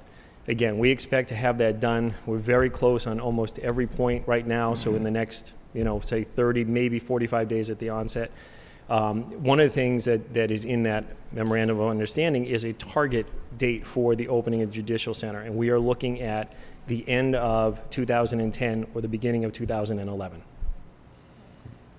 If I could just Mr. Manager. if I could add to that a little bit, one of the issues that we've been trying to work with DCAM on is there's going to be some demolition out at that site to make that possible.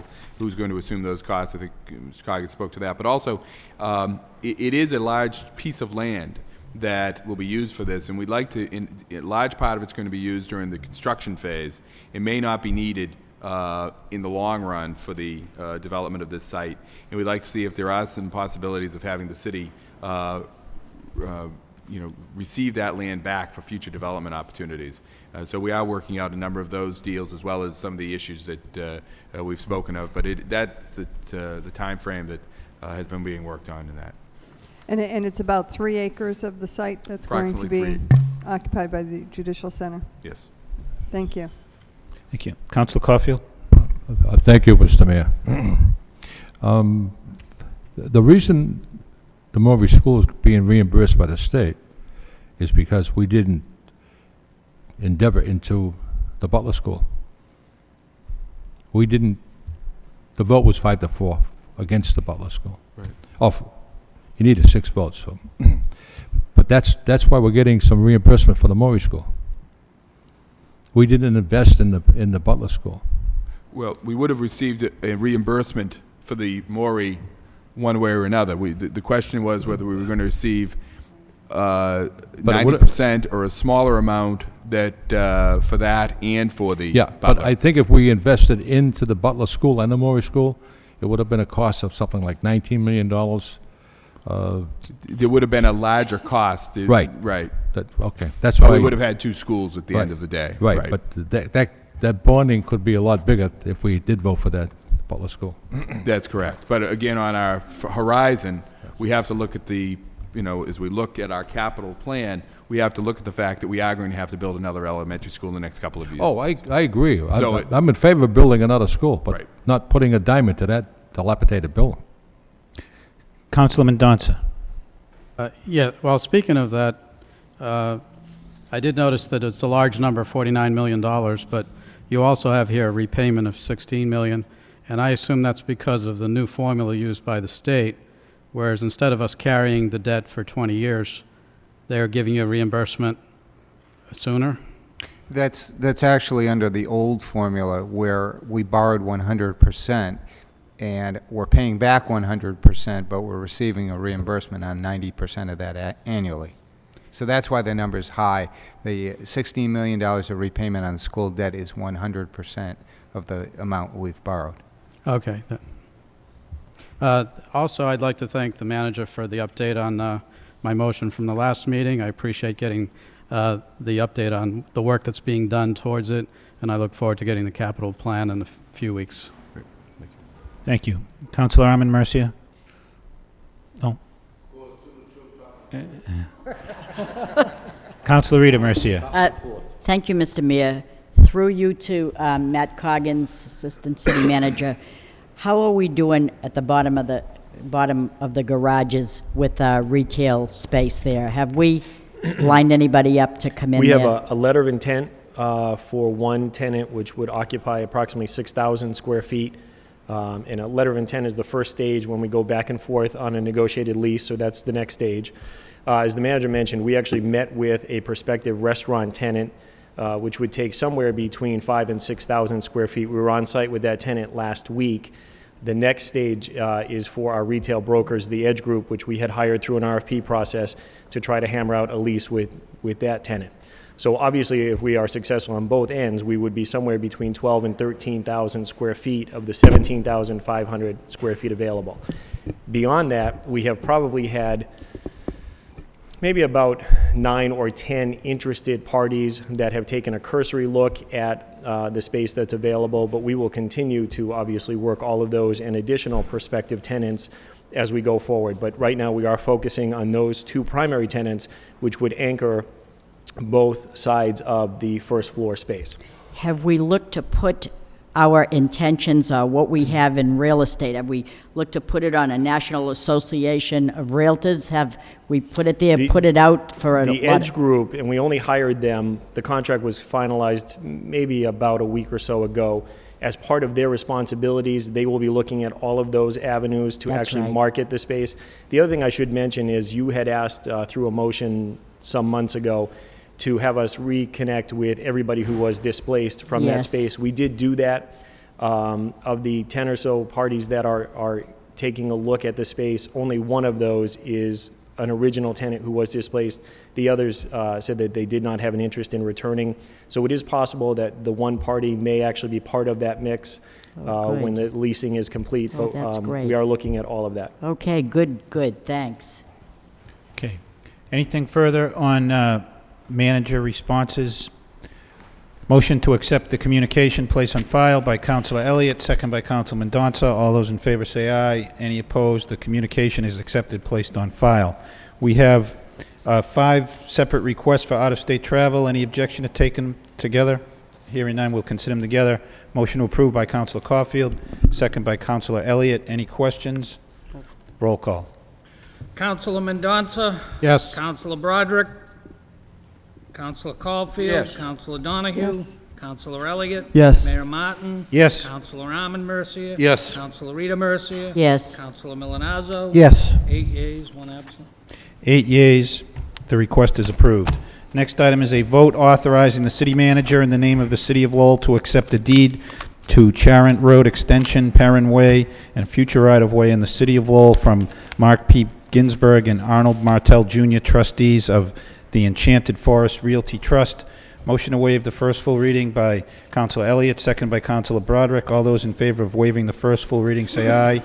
Any opposed? Hearing none, the first full reading is waived. Second reading by title, a vote authorizing the city manager in the name of the city of Lowell to accept a deed to Charent Road Extension, Perrin Way, and a future right-of-way in the city of Lowell from Mark P. Ginsburg and Arnold Martell Jr., trustees of the Enchanted Forest Realty Trust.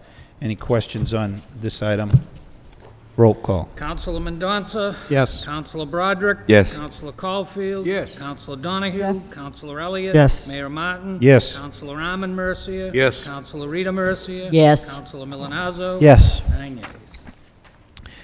9 yeas, the vote is approved. Next item is in order pursuant to Chapter 13 of the Code of Ordinances, City of Lowell, Massachusetts, concerning Section 13- thereof, entitled Temporary Experimental Regulations. Temporary traffic regulations are hereby implemented for a period of 60 days.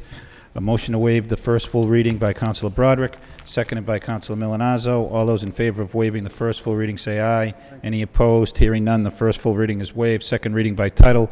A vote pursuant to Chapter 13 of the Code of Ordinances, City of Lowell, Massachusetts, concerning Section 13-6 thereof, entitled Temporary Experimental Regulations. Temporary traffic regulations are hereby implemented for a period of 60 days. This concerns items, I think, on Prospect Street, West Street, and Middlesex Street. Any questions on this item? Roll call. Counselor Mendonça? Yes. Counselor Broderick? Yes. Counselor Caulfield? Counselor Donahue? Yes. Counselor Elliott? Yes. Mayor Martin? Yes. Counselor Arman Mercia? Yes. Counselor Rita Mercia? Yes. Counselor Milonazo? Yes. 9 yeas.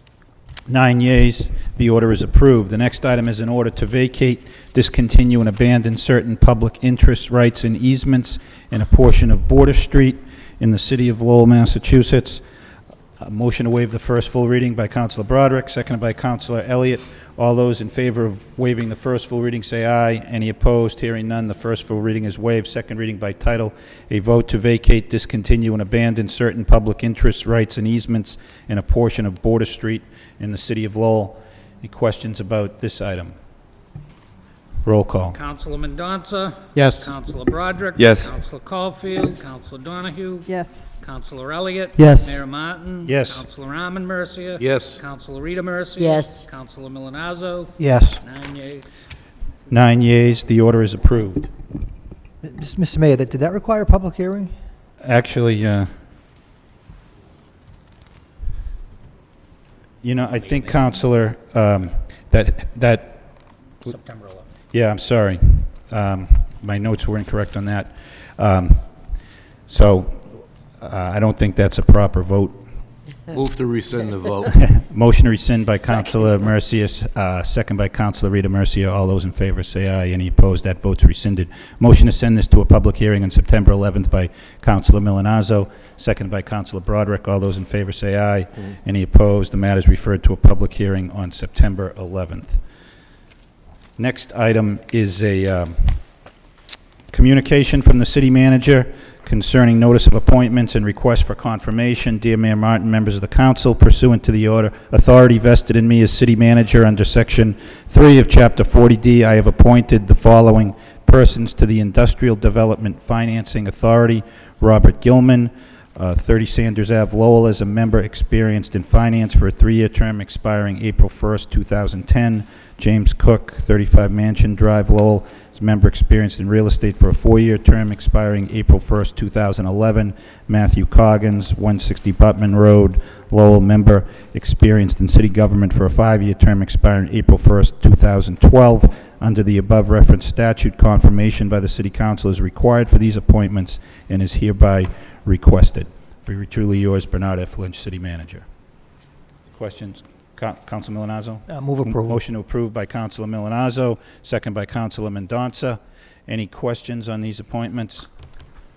Mr. Manager. Mr. Mayor, just by way of clarification, the Industrial Development Finance Authority of the city has been basically defunct for a number of years now. Its responsibilities have large part been taken over by the state through the various state agencies that do industrial development financing. However, there are occasions in which the state requires us to waive our participation in such financing arrangements.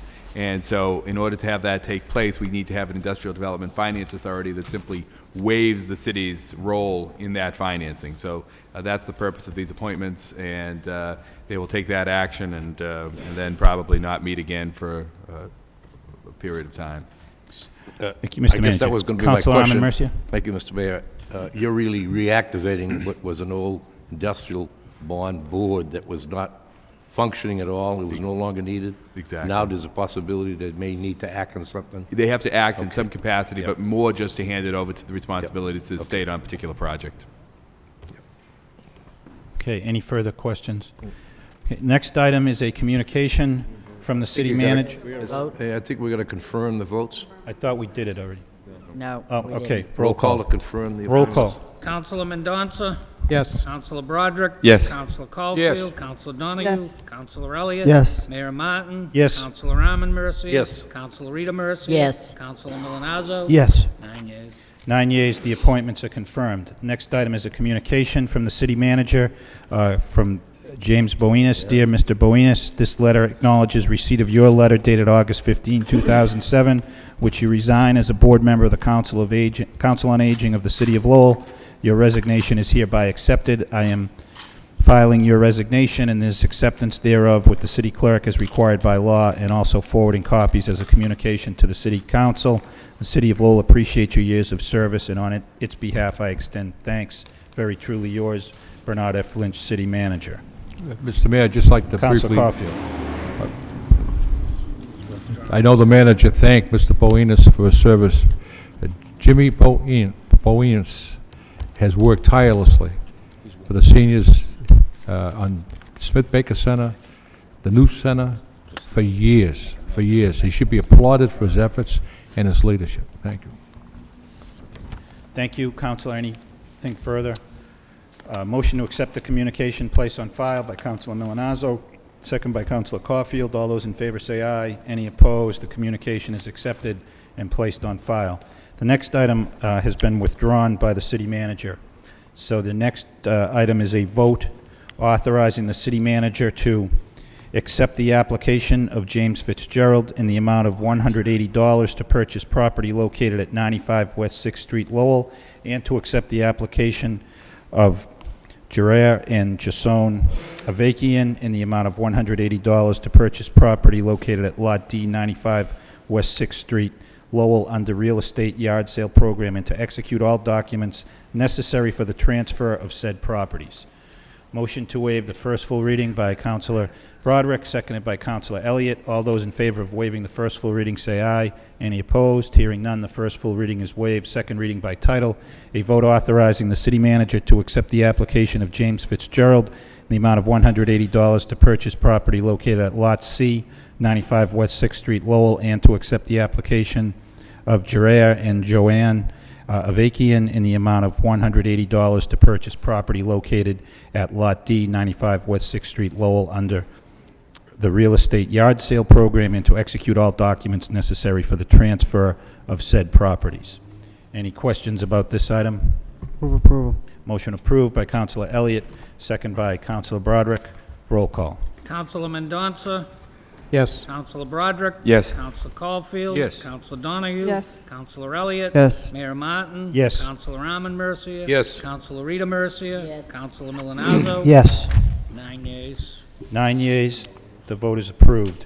There was a request to take up an item under suspension of the rules by the city manager that I'm not allowed to participate in, so I ask Councilor Milonazo to assume the chair.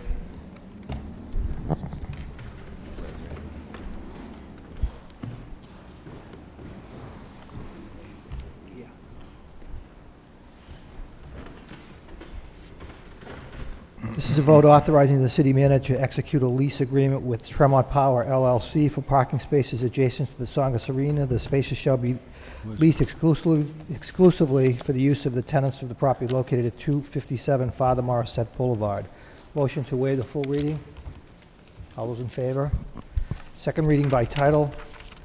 In City Council vote authorizing the city manager to execute a lease agreement with Tremont Powerhouse LLC for parking spaces adjacent to the Songus Arena.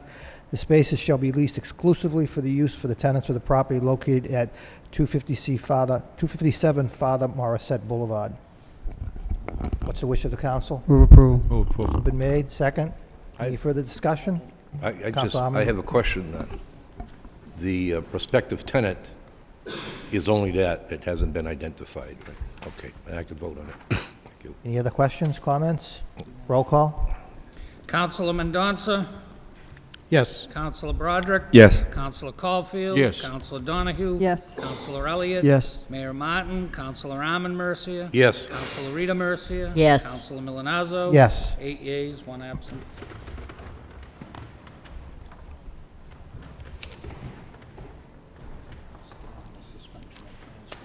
Okay, there is an additional request for suspension of the rules by the city manager for an appropriation transfer. I believe this item was on councilors' desks. Motion to suspend the rules to consider this item by Councilor Broderick, second by Councilor Milonazo. All those in favor say aye. Any opposed? Hearing none, the rules are suspended to consider this appropriation transfer. In City Council, in order to meet fixed charges and current expenses of the City of Lowell for the year 2006-2007, it is ordered by the City Council of Lowell as follows, that the amount of $712,883 is hereby appropriated to various snow and ice accounts from the general fund sewer principal, which I believe may be backwards in some of the earlier drafts of this. So that is the appropriation transfer. Any questions on that item? Councilor Elliott. Mr. Manager, could you, I don't see it on my desk. Could you explain what these transfers are about? Really, what we were doing now that the fiscal year was closed was looking through any unexpended appropriations and covering the snow and ice deficit so it doesn't need to be carried forward into fiscal year 2008. Got it. Now that I see it, I appreciate it. Thank you. This represents our final transfer for fiscal year 07. Is there still an outstanding deficit in the snow and ice, or? No, there's not. Completely wiped out. Well, that's good. That's really good news, because typically that's not the case. Thank you.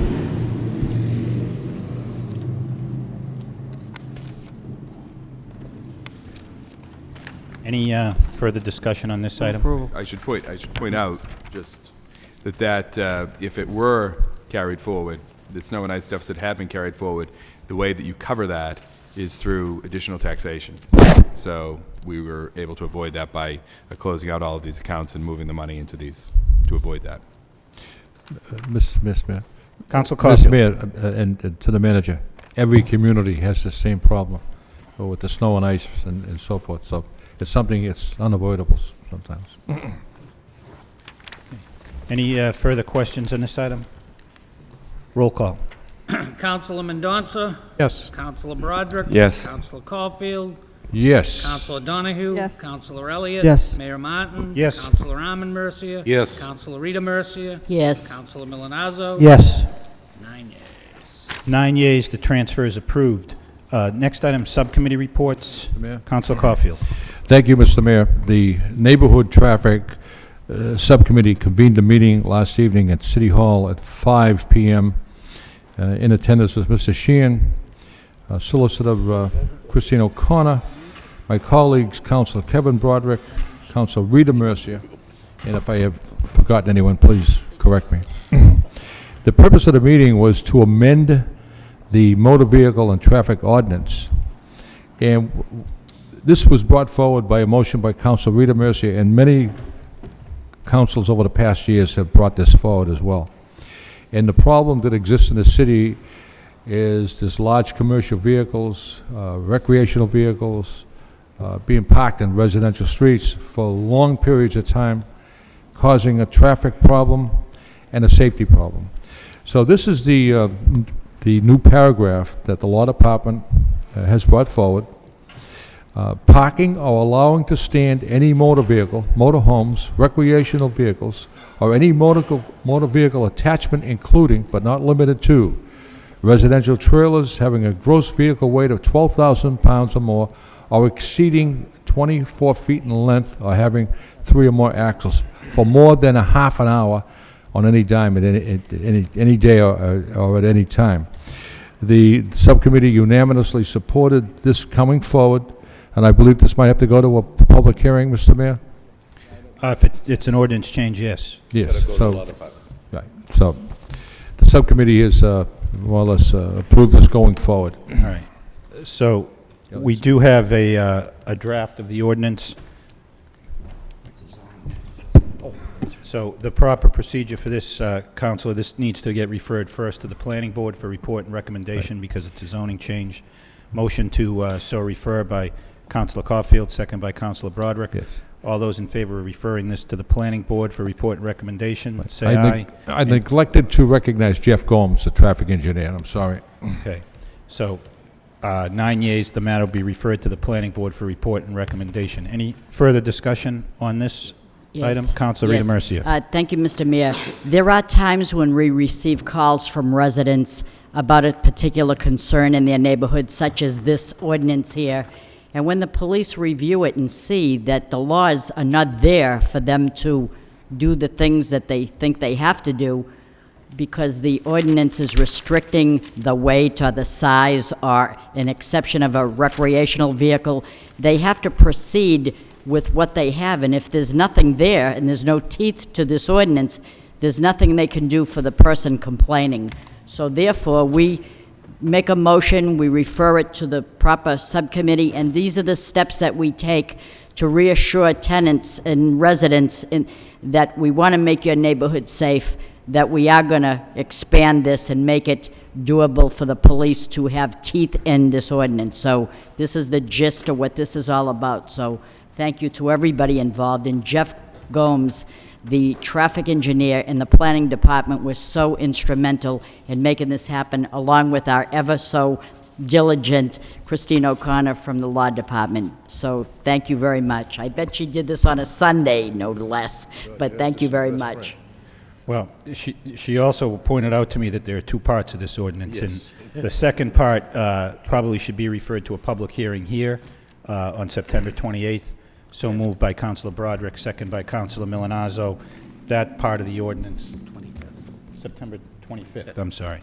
25th. That be referred to a public hearing on September 25th. All those in favor say aye. Any opposed? That part of the ordinance is referred to a public hearing on September 25th. Additional subcommittee reports? Okay. Hearing none, we will go to the petitions. We have a petition for a poll location from National. Checking the baseball game. That's why people think you're not having a subcommittee. We have one more subcommittee report. Councilor Elliott. Thank you, Mr. Mayor. The score is still 2-2. The flood subcommittee met this evening to What's follow the up. score first? 2-2. The score is 2-2, I think.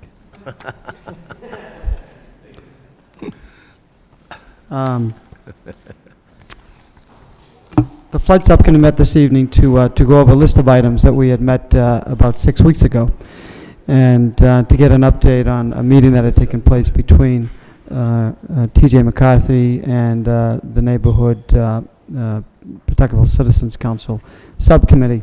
And it's a lengthy report, and Mr. McCarthy and the manager went through item by item.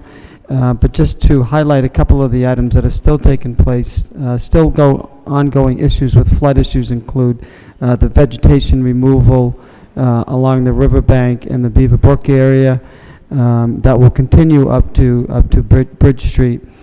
Still looking at the 10th Street pump station for ways and means or cost-effective means to to try to get that station up and operating. Still looking at options for the seepage collective system, FEMA mitigation grant. After '06, the city applied for funds to prevent further flood damage.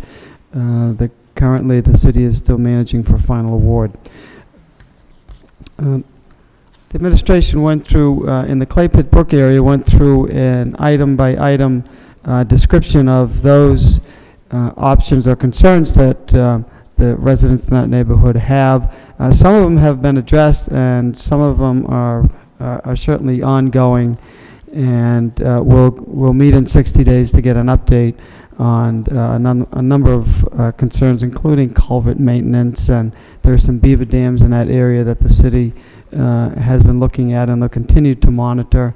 The dredging of Clay Pit Brook has to be evaluated by by the Army Corps of Engineers.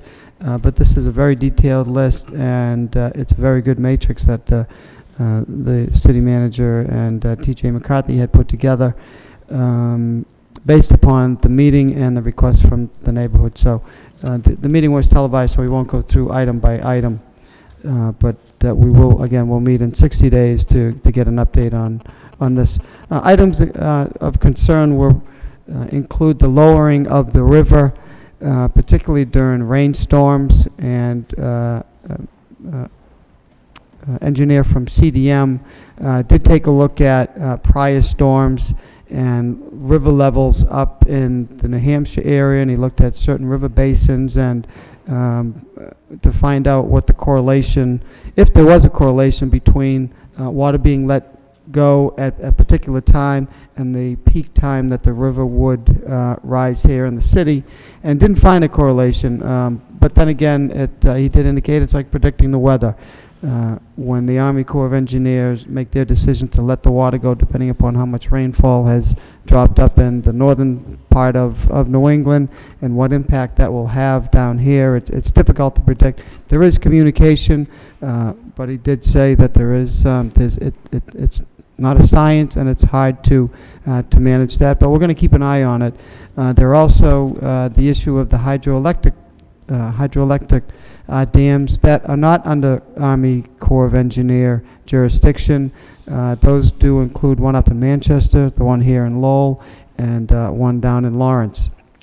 That's under the Federal Energy Regulatory Commission, and the city solicitor is working with the engineer's office to see if they can come up with some agreement to lower the Pawtucket Falls Dam, those boards, those slats, particularly during a time where we know that the water is going to rise. Again, that's a FERC issue, but the city will work with them on that particular issue.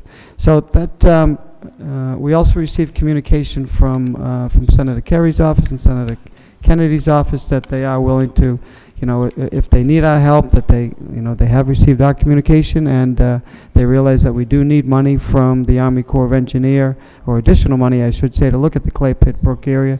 The manager's office did report that of the $50,000 earmark that was received by the city, most of it, primarily for Beaver Brook, most of it will be used to study that particular area that is ongoing.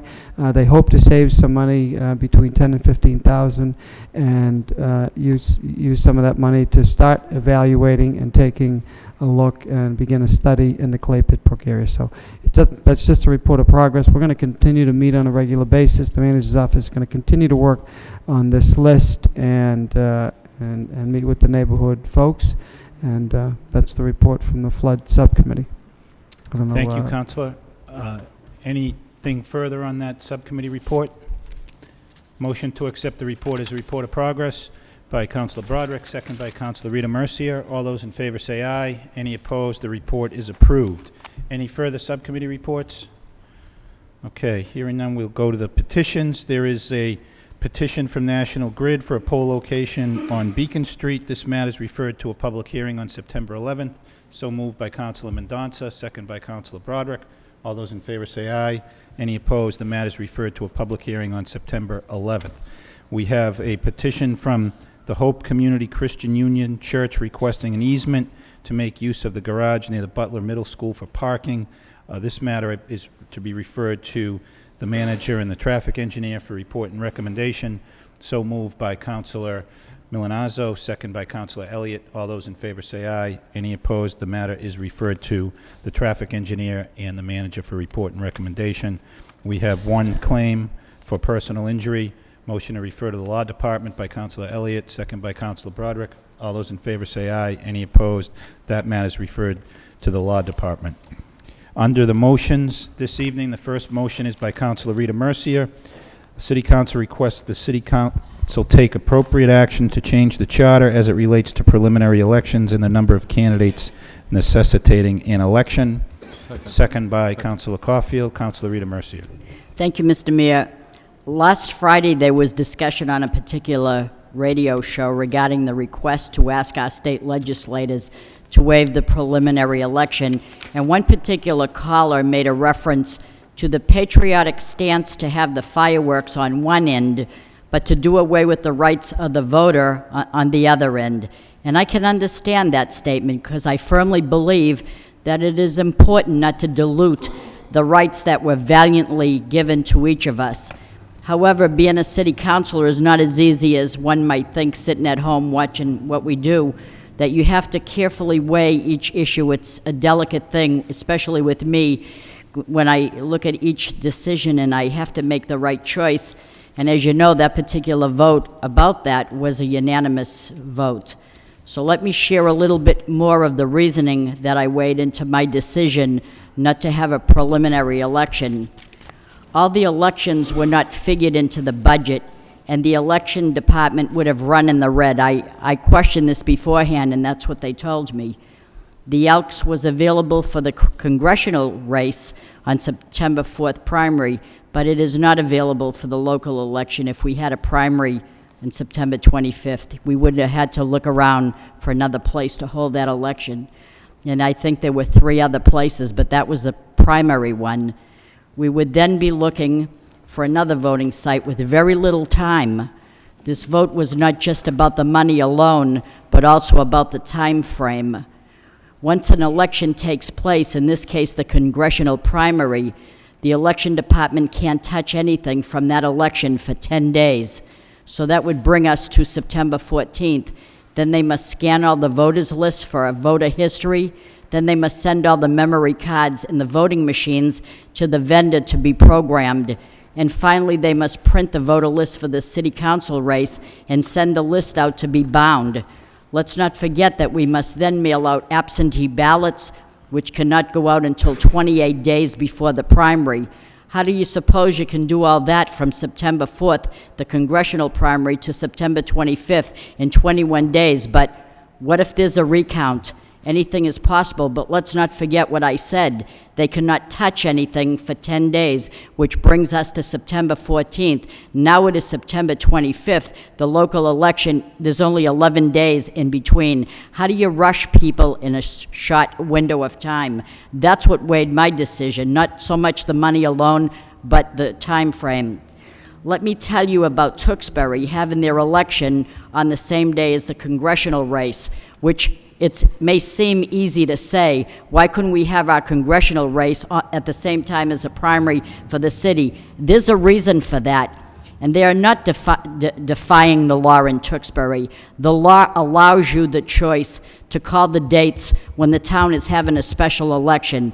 In Tewksbury, their race for selectmen is a special race because someone quit the board and they're filling a vacancy. When we fill a vacancy, the next person steps in. We don't need a race. But in places like Tewksbury and other towns, it's a special race. Our council race in Lowell is not a special race. Therefore, we do not have the choice to choose dates. That's why this council chose not to overburden anyone financially and time frame wise, and we voted to waive the preliminary election. This motion is asking that we take the proper steps to change the charter regarding the rules of the preliminary election. The reason I made this motion, because I did read the paper, and it did seem like our congressional state delegation were a little bit, kind of concerned that we're not giving them much time to do this either. So I can see their point as well. So that's why I raised this motion here. Perhaps we can amend the rules. If you don't like what the rules are and people are mad, gee, where do we go next? From 22 to 24? What are we going to do this all the time? And I see their concern. I'm wondering too. And that's why if you don't like the rules, change it and stick to it. I think double plus one, which is 19, 65,000 are there about to eliminate one person, especially in fiscally hard times the way we are. It's not like years ago when you had 56 people running and things like that. We're lucky to get 22. So perhaps we can amend the rules, and I'm doing this motion to change the law. I'm trying to say it's probably not an easy thing. It's not going to be done this year, but in future times, maybe we can look at a charter commission or whatever to change the rules and say it's 25 no matter what. Once 25 enters, That's it. Perhaps we can amend the rules and increase the number of candidates in the preliminary election so that we don't need to bother our state reps to file a home rule petition to cancel a preliminary election. Perhaps we can extend the number to 25, but you know what? I'm not bringing this motion forward because it's about me or what I say or whatever. I don't know what the magical number is. I don't know if we can do away with a primary whatsoever. I don't know that, and I'm not stating my motion to tell you that this is what I want, because it isn't about what I want, but let people decide what's best so that we can have a number and stick to it. Let's say once we had 25 candidates, and that's the law for the primary, we can eliminate 7 people in a primary instead of 1 or 2 or even 3. That's just an example. So I don't know where we go with this, but I'm referring this to the law department to see what steps, as if you don't have enough to do, Christine. Judge Anthus would be proud to know that I am giving you yet another task. And I know you don't work for me, but you've been doing a lot of work for this council. I know you work for the manager, but you're really working very hard for us. And I'd like to refer this to the law department to see what steps we can take to change the charter. If you don't like the rules, change them, or let's set the guideline to not burden anybody any further. That's the gist of the motion here. Councilor Armin Mercia? Well, I was going to suggest to go to the law department because the charter change is a complicated process. It isn't just a motion by the council that gets adopted. A lot of things goes into it. You can either have a charter commission appointed, you can put it on the ballot, and if you open that box, you can also be looking at other things that maybe are worthy of considering changing. So my only comment is, I think it's more complicated than just a motion, so I'm delighted to see that it goes to the law department, who will tell us what the process is, because it's my understanding it's a kind of a detailed, complex process. My own comments. Councilor Caulfield? Thank you, Mr. Mayor. First of all, I wholeheartedly agree with the motion and bringing something forward. The Lowell delegation, they work tirelessly for their constituents and this council. And the feedback I get from them was, you know, it's not an easy task. Sometimes we take them for granted. A home rule petition, make it happen. And it's not that easy. And I think we have to set a figure or a number, or abide by the rules set forward now. But we just can't keep sending a home rule petition into Beacon Hill and say, Senator Panagiotakis, Representative Gola, Murphy, and Angle, make it happen. It's you know, it's not that easy. And I'm glad Councilor Mercier brought this forward, and I'll be looking forward for some report from the law department to see what we can do to correct this issue. Councilor Donahue?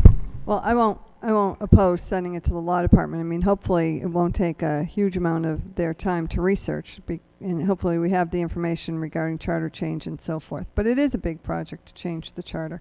And, you know, sometimes this has to be a case-by-case basis, and the council has to decide. I mean, in the current situation, we find ourselves possibly facing 4 elections in a matter of weeks. I mean, that's extraordinary, and those are unusual circumstances.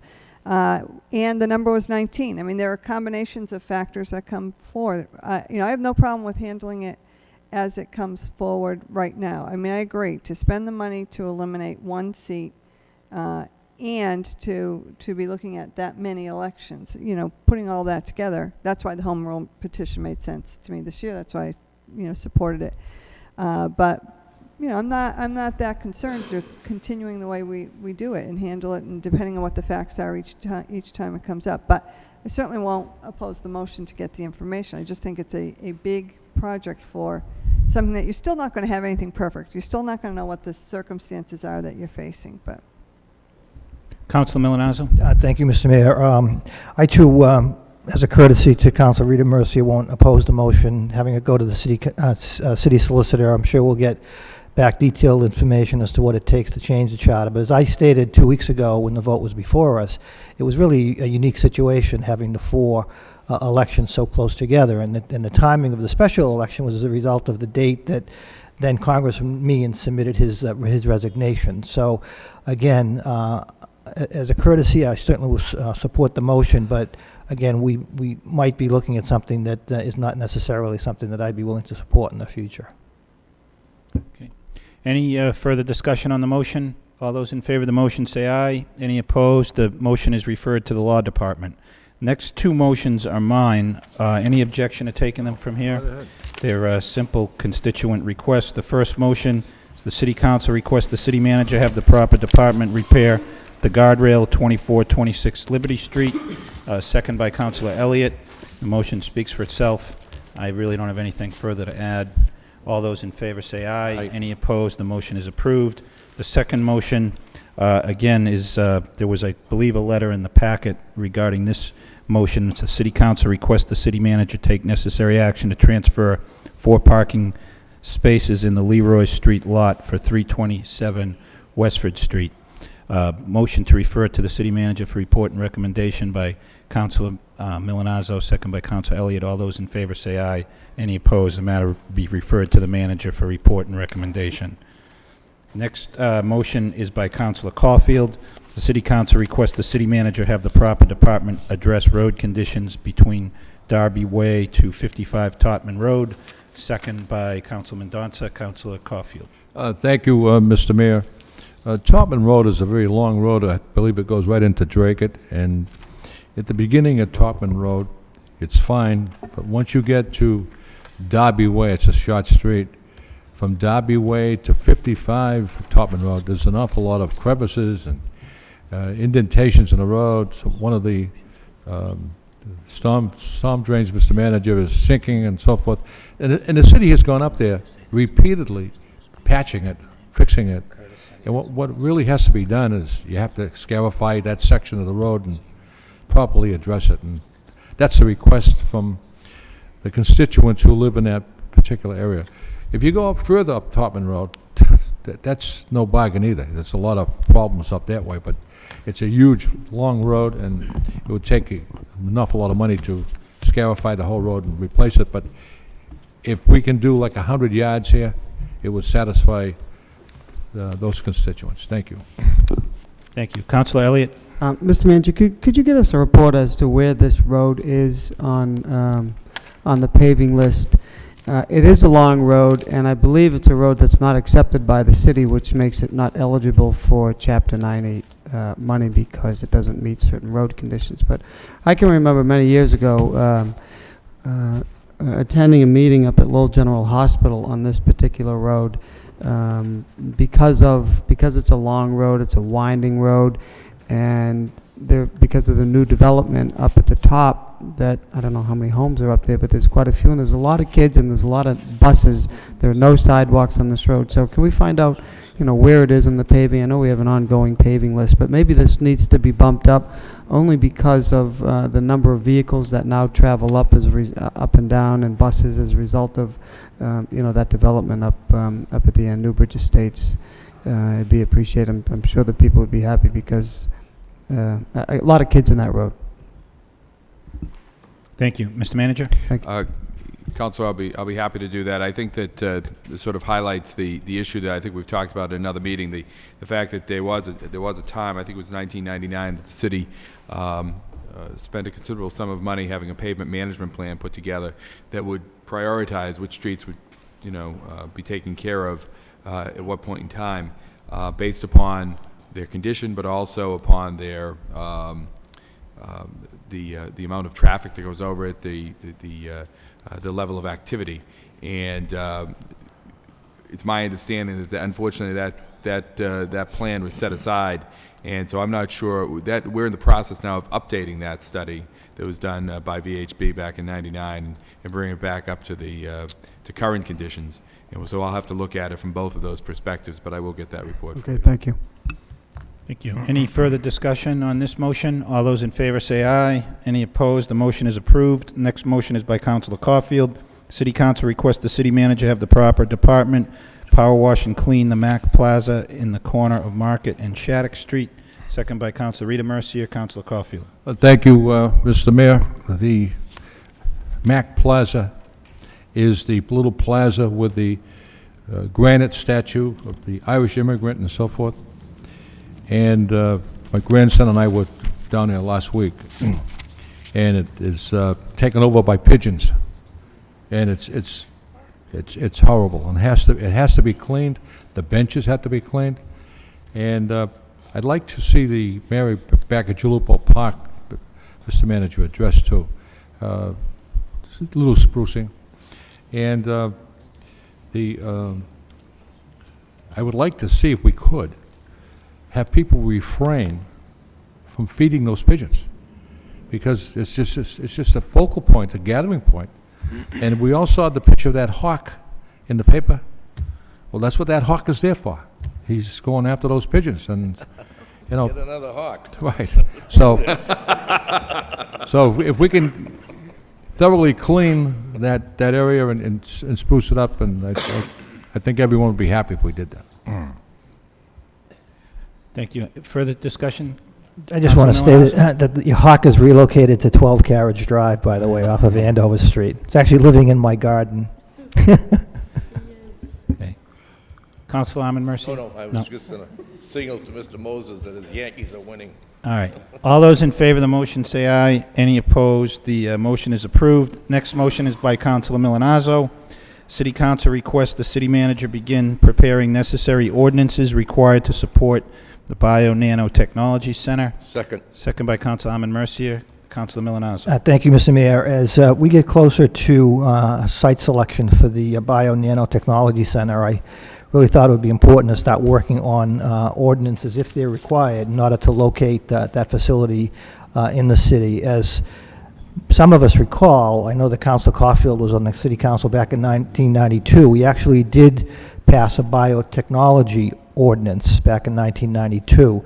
So maybe if we could use that as a starting point to merge biotech with nanotech and really talk about bio-nanotechnology as it relates to the zoning code and what zoning code improvements or adjustments we need to make. So that's the reason for the motion.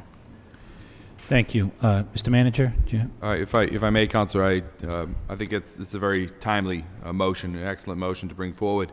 We've actually been having some meetings with the university to talk about some of the shared issues that we have and the partnership opportunities that we have. And one of the issues that we have been, in fact, discussing or beginning to discuss is what type of regulations needed or should be put in place with their move into nanotechnology. And the university is very concerned that it really be a leader in this area. And along those lines, the city of Lowell can be a leader in developing these ordinances. So I think the motion is very timely, and we're happy to start putting the staff to work on this to address your motion.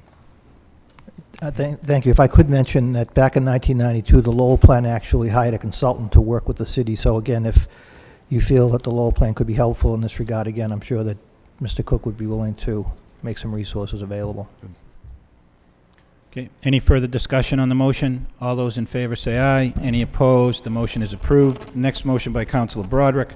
Request the City Council extend the city manager Bernard F. Lynch's contract by 2 years, and the matter be referred to the Personnel Subcommittee. Second by Councilor Elliott. There is, I believe, some registered speakers. Robert McMahon, Lincoln Parkway.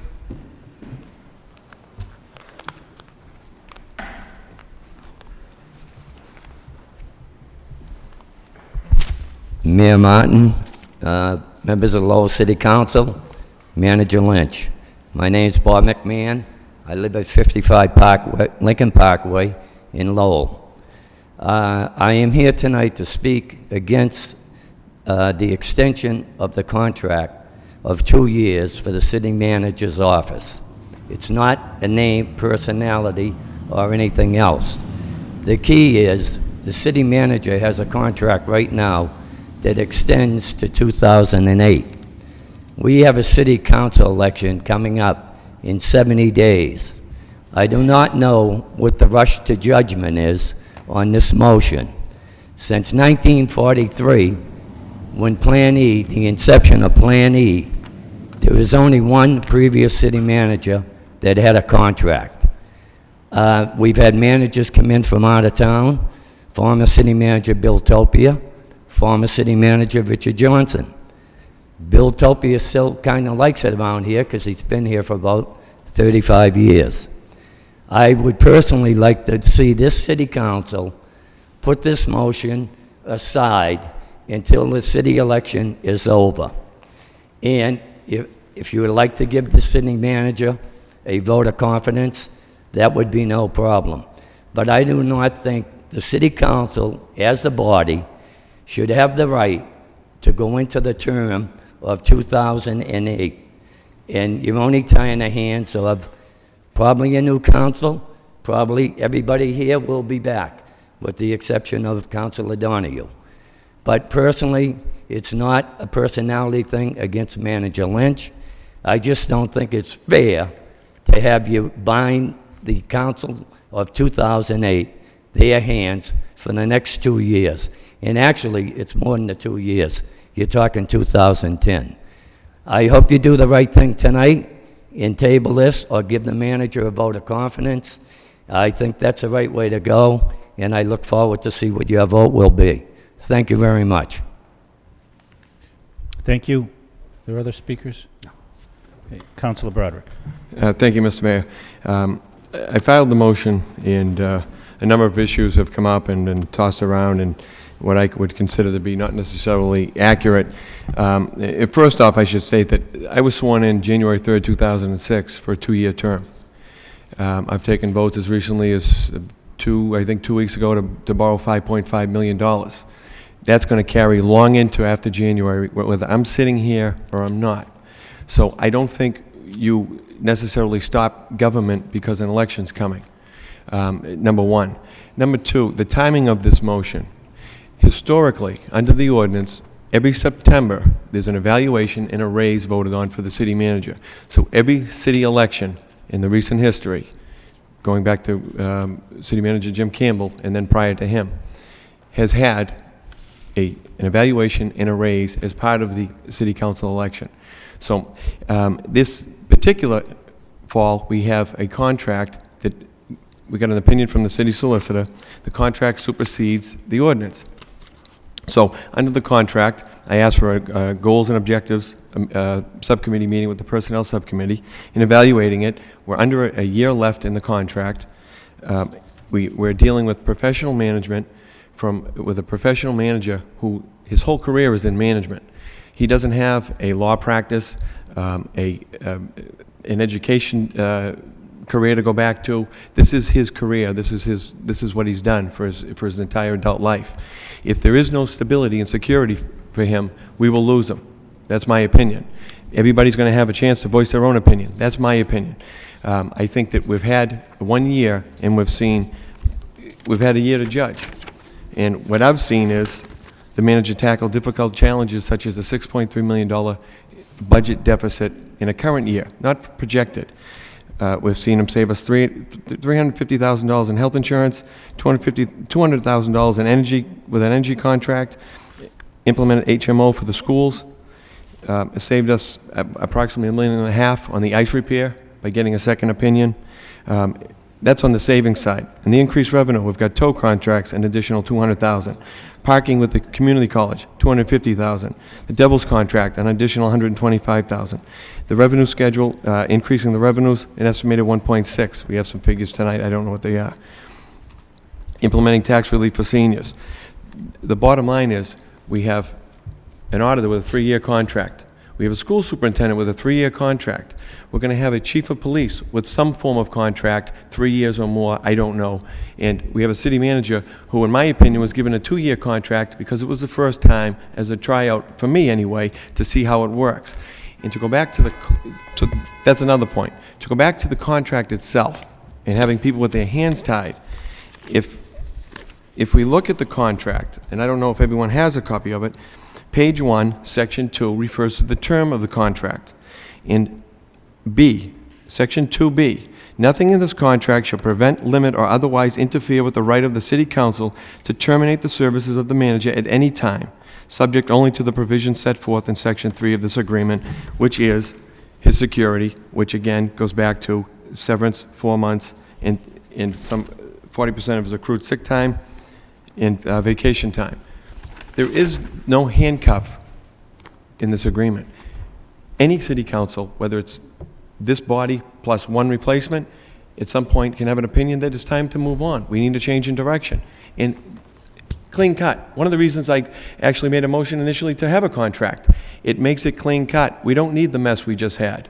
It's clean cut. Time to move on. Here's your check, and thank you for coming. Thank you for your job. I think, in addition to that misconception, we also have to face the fact that the city is doing business. The city, we have a Hamilton Canal. It's going to be $500 million development that's just been announced tonight. That's coming forward full steam. We have Lowe's, Target, Lowell General Hospital. These are all things we need. We need to have stability and security in the city administration. And I had one final point. Oh, brought up again tonight. Fiscal management, bond rating. We've authorized $49 million, of which we borrowed, what was it, 1.9? So we have another $47 million we're going to be bonding in the near future. Well, one of the reasons, if people will reflect back, that we were able to retain our bond rating was promises that were made, plans that were given to the bond company, deals that were made, and plans made with the DOR to let us to continue to do business as usual and to maintain our bond rating with all this money coming down the pike that we're going to have to borrow. Stability in fiscal management, plan, capital improvement, all of these are huge issues with that particular, with fiscal management. And another reason why I think we should extend this, and at least so we don't have a city manager who's out shopping around testing the waters. To me, it's that simple. There is no handcuff here. It's time's up, we vote to terminate. There is a provision clear in the contract. I think that it's a matter of business. If we take the politics out of it and go strictly with business, I know some don't believe in a contract, but I feel that a contract can make things clean and neat, and everybody knows it's fully understood. And last point, this is about an extension only. There is no pay raise. There is no ask for a change in ordinance. There is no change in any other terms. Just an extension to continue this and put him on the same level as the auditor, the school superintendent, and potentially the chief of police. Thank you. Thank you. Councilor Rita Mercia?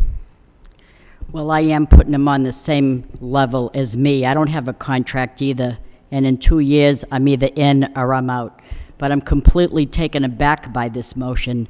I'm not surprised by it, but I'm taken aback by it. It smacks of politics so bad and is very untimely. This is a vote that should be saved for the next sitting city council, not us.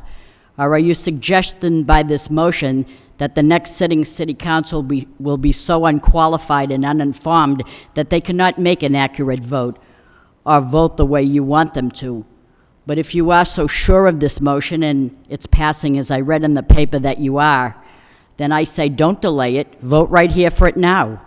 Or are you suggesting we send it off to committee until after the congressional race so no one has to commit to anything right now? So I say prove me wrong and vote right now. I don't think our newest city councilor has had a year to judge. Why is there a rush to extend 2 more years to a contract that's in place that already has over a year left to go? And this has nothing to do with you, Mr. Manager. I think if we had a motion to vote for a vote of confidence, I would be at the top saying, yes, I think you've done an adequate job. What this motion seems to me to be about is that, A, you, Mr. Maker of the motion, that you are the reigning majority and what you say goes. But weren't you the same person who wouldn't allow the past city manager to make any appointments to the city boards or commissions, saving that choice for the new city manager? Where's your consistency? You already have the votes. I already read the paper. I can read and I can count. And C, you want to solidify that what happened to the previous city manager by you does not happen to this manager without a good financial gain. This motion was put in place showing that the public that this city is moving forward, and I agree, the city is moving forward with you, Mr. Manager, But there are those councilors that do not support you, and their negative vote will prove that. Well, it won't prove it with me. I didn't support a contract for the manager from day one, so why would I support an extension? I wouldn't. You're barking up the wrong tree. Your motion should have been a vote of confidence for the city manager, but you know that I and other minority members would probably support it. If you've made that motion of confidence, that would have been suitable enough. I'm still curious as to whether the $800,000 for the school issue, where are we going to get that? This proposed tax is still in the legislature, and it's doubtful that it'll pass, so I don't know where we're going to get that. Is the proposed budget balanced at this moment, or are we in the red to the tune of $950,000? I don't know that. Here we are willing to justify why we want to extend the manager's contract, but are we not willing to step up to the plate and ask the manager, Mr. Manager, why have you not negotiated or settled any union contracts? Some sitting here can accept the endorsement of the unions, but they're not willing to fight for them on the council floor. Let's not be a phony. The manager still has unexpired contracts with an ample amount of time. You still have a contract. Before I get the answers to these concerns, I am not willing to pass anything to any committee. So I say, let's not play a game. Vote now and be held accountable. Let everybody know where you stand. I stand on a vote of confidence. I don't support contracts for Carla Brooks Bear. I didn't support one for any other city manager, and I'm not about to extend something I didn't support in the first place. Thank you, Councilor. Councilor Milanazzo. Thank you, Mr. Mayor. I am going to support the motion, and I hope that it gets approved and referred to the Personnel Subcommittee. I really believe that a contract extension is, in fact, the vote of confidence of the city manager. I think over the last year, I've been impressed with his work. I've been impressed with his work ethic. I think he's dealt with a lot of problems that Councilor Broderick has already highlighted in his presentation. And I think that from the standpoint of the projects that we actually saw this evening, I think it's important to make sure that we have continuity in this position. As we all know, we have 3 employees that actually work for the council. The city clerk has a 3-year term. The city auditor has a 3-year term. I understand they don't have contracts. I said, but I really believe, from where I sit, I think it's important that we actually lock the city manager in. Again, we're not changing anything from the standpoint of the severance package, as we know, in reviewing the contract, and I'm sure all of us have. We can let the city manager go with 4 months severance and a portion of his accrued sick time. So again, any future city council can actually vote to do that if they choose to. I think they'd be making a mistake, but again, we're not changing the details of this contract. So again, I hope my colleagues approve sending this to the Personnel Subcommittee, and I look forward to discussing it at that level. Thank you. Thank you. Anyone further on this? Yes. Councilor Armin Mercia. Thank you very much. First of all, this is a no-brainer for me because I'm going to be very consistent. When I get a call from the reporter asking me my thoughts on this matter, I was abundantly clear, and apparently the sanitizing of my statements didn't appear in the paper, so I'm going to repeat them tonight. I don't favor a contract for a city manager. Never did, never will. I don't think a professional city manager, as we have right now, needs to be guided or protected by a contract. I support City Manager Lynch. I supported him the whole year that he's been here. I think he's done a commendable job, and I don't think that he needs the protection of an extra couple of years before the new council takes over. I honestly believe that a contract is many times a disincentive, because if you do have a contract, and this doesn't apply to this city manager because he is a real professional, you could be a disincentive to do the job that you're supposed to do.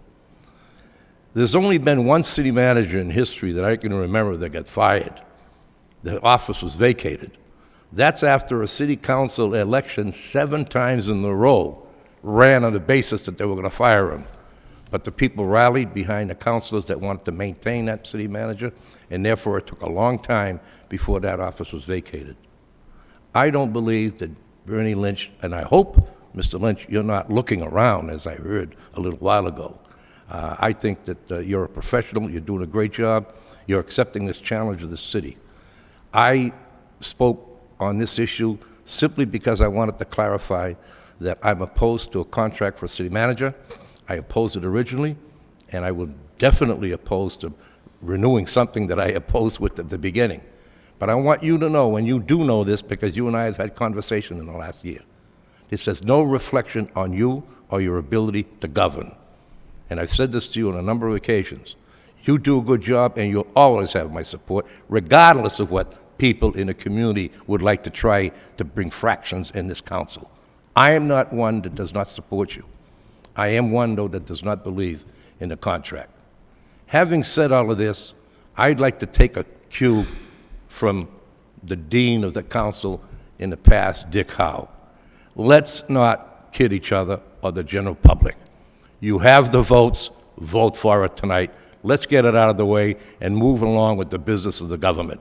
Sending this to a subcommittee that is already predetermined is going to come back with a recommendation to extend it.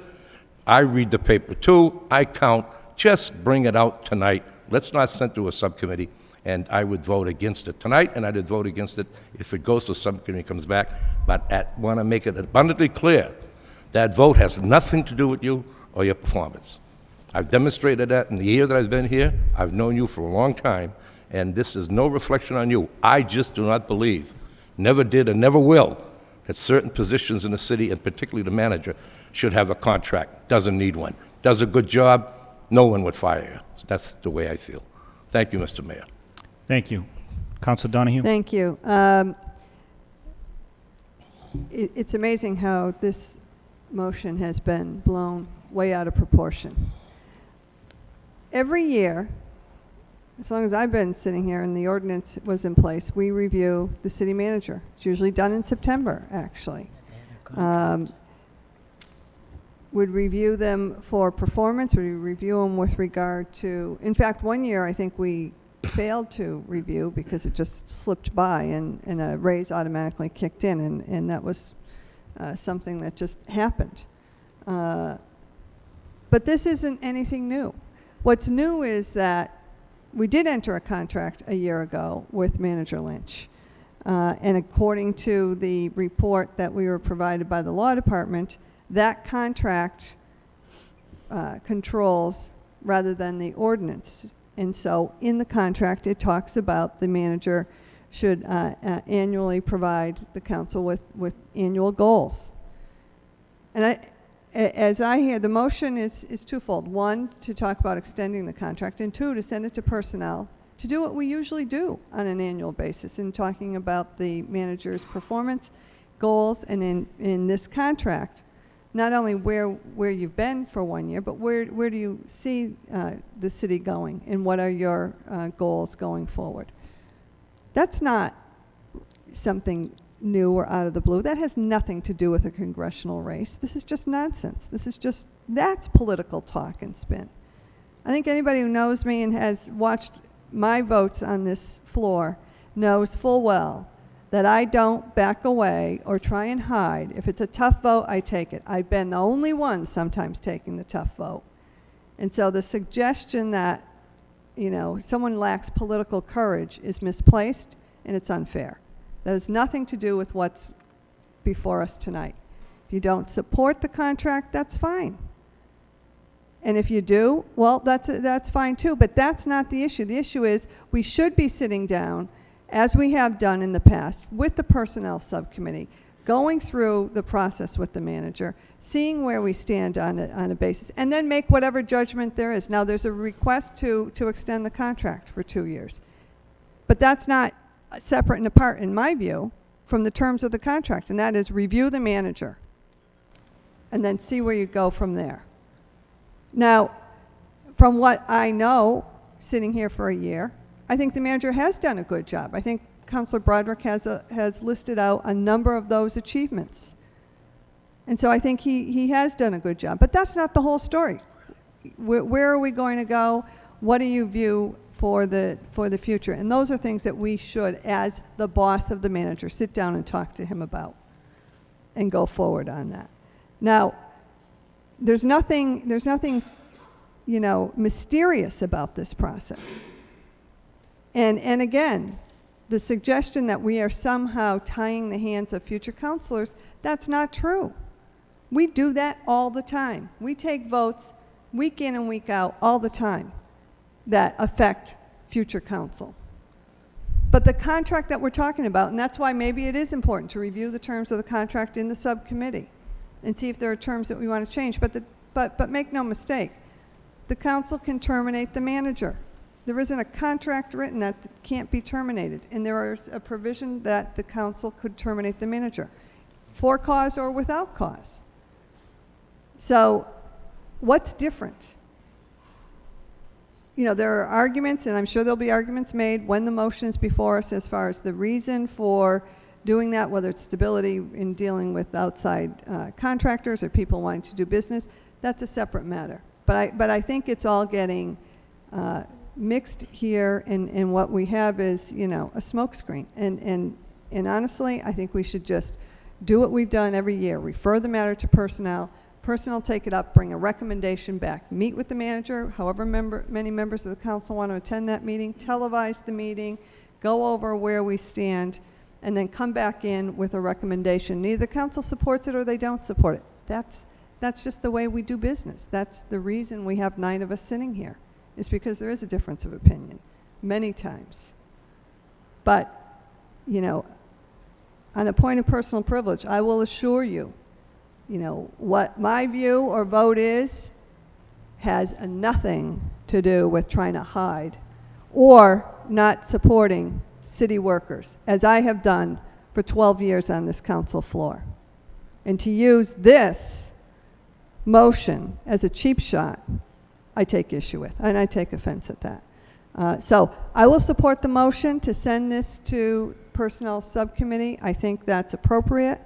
And anybody who wants to come, members of the public. What I would object to is rushing this through in a way that we've never done before.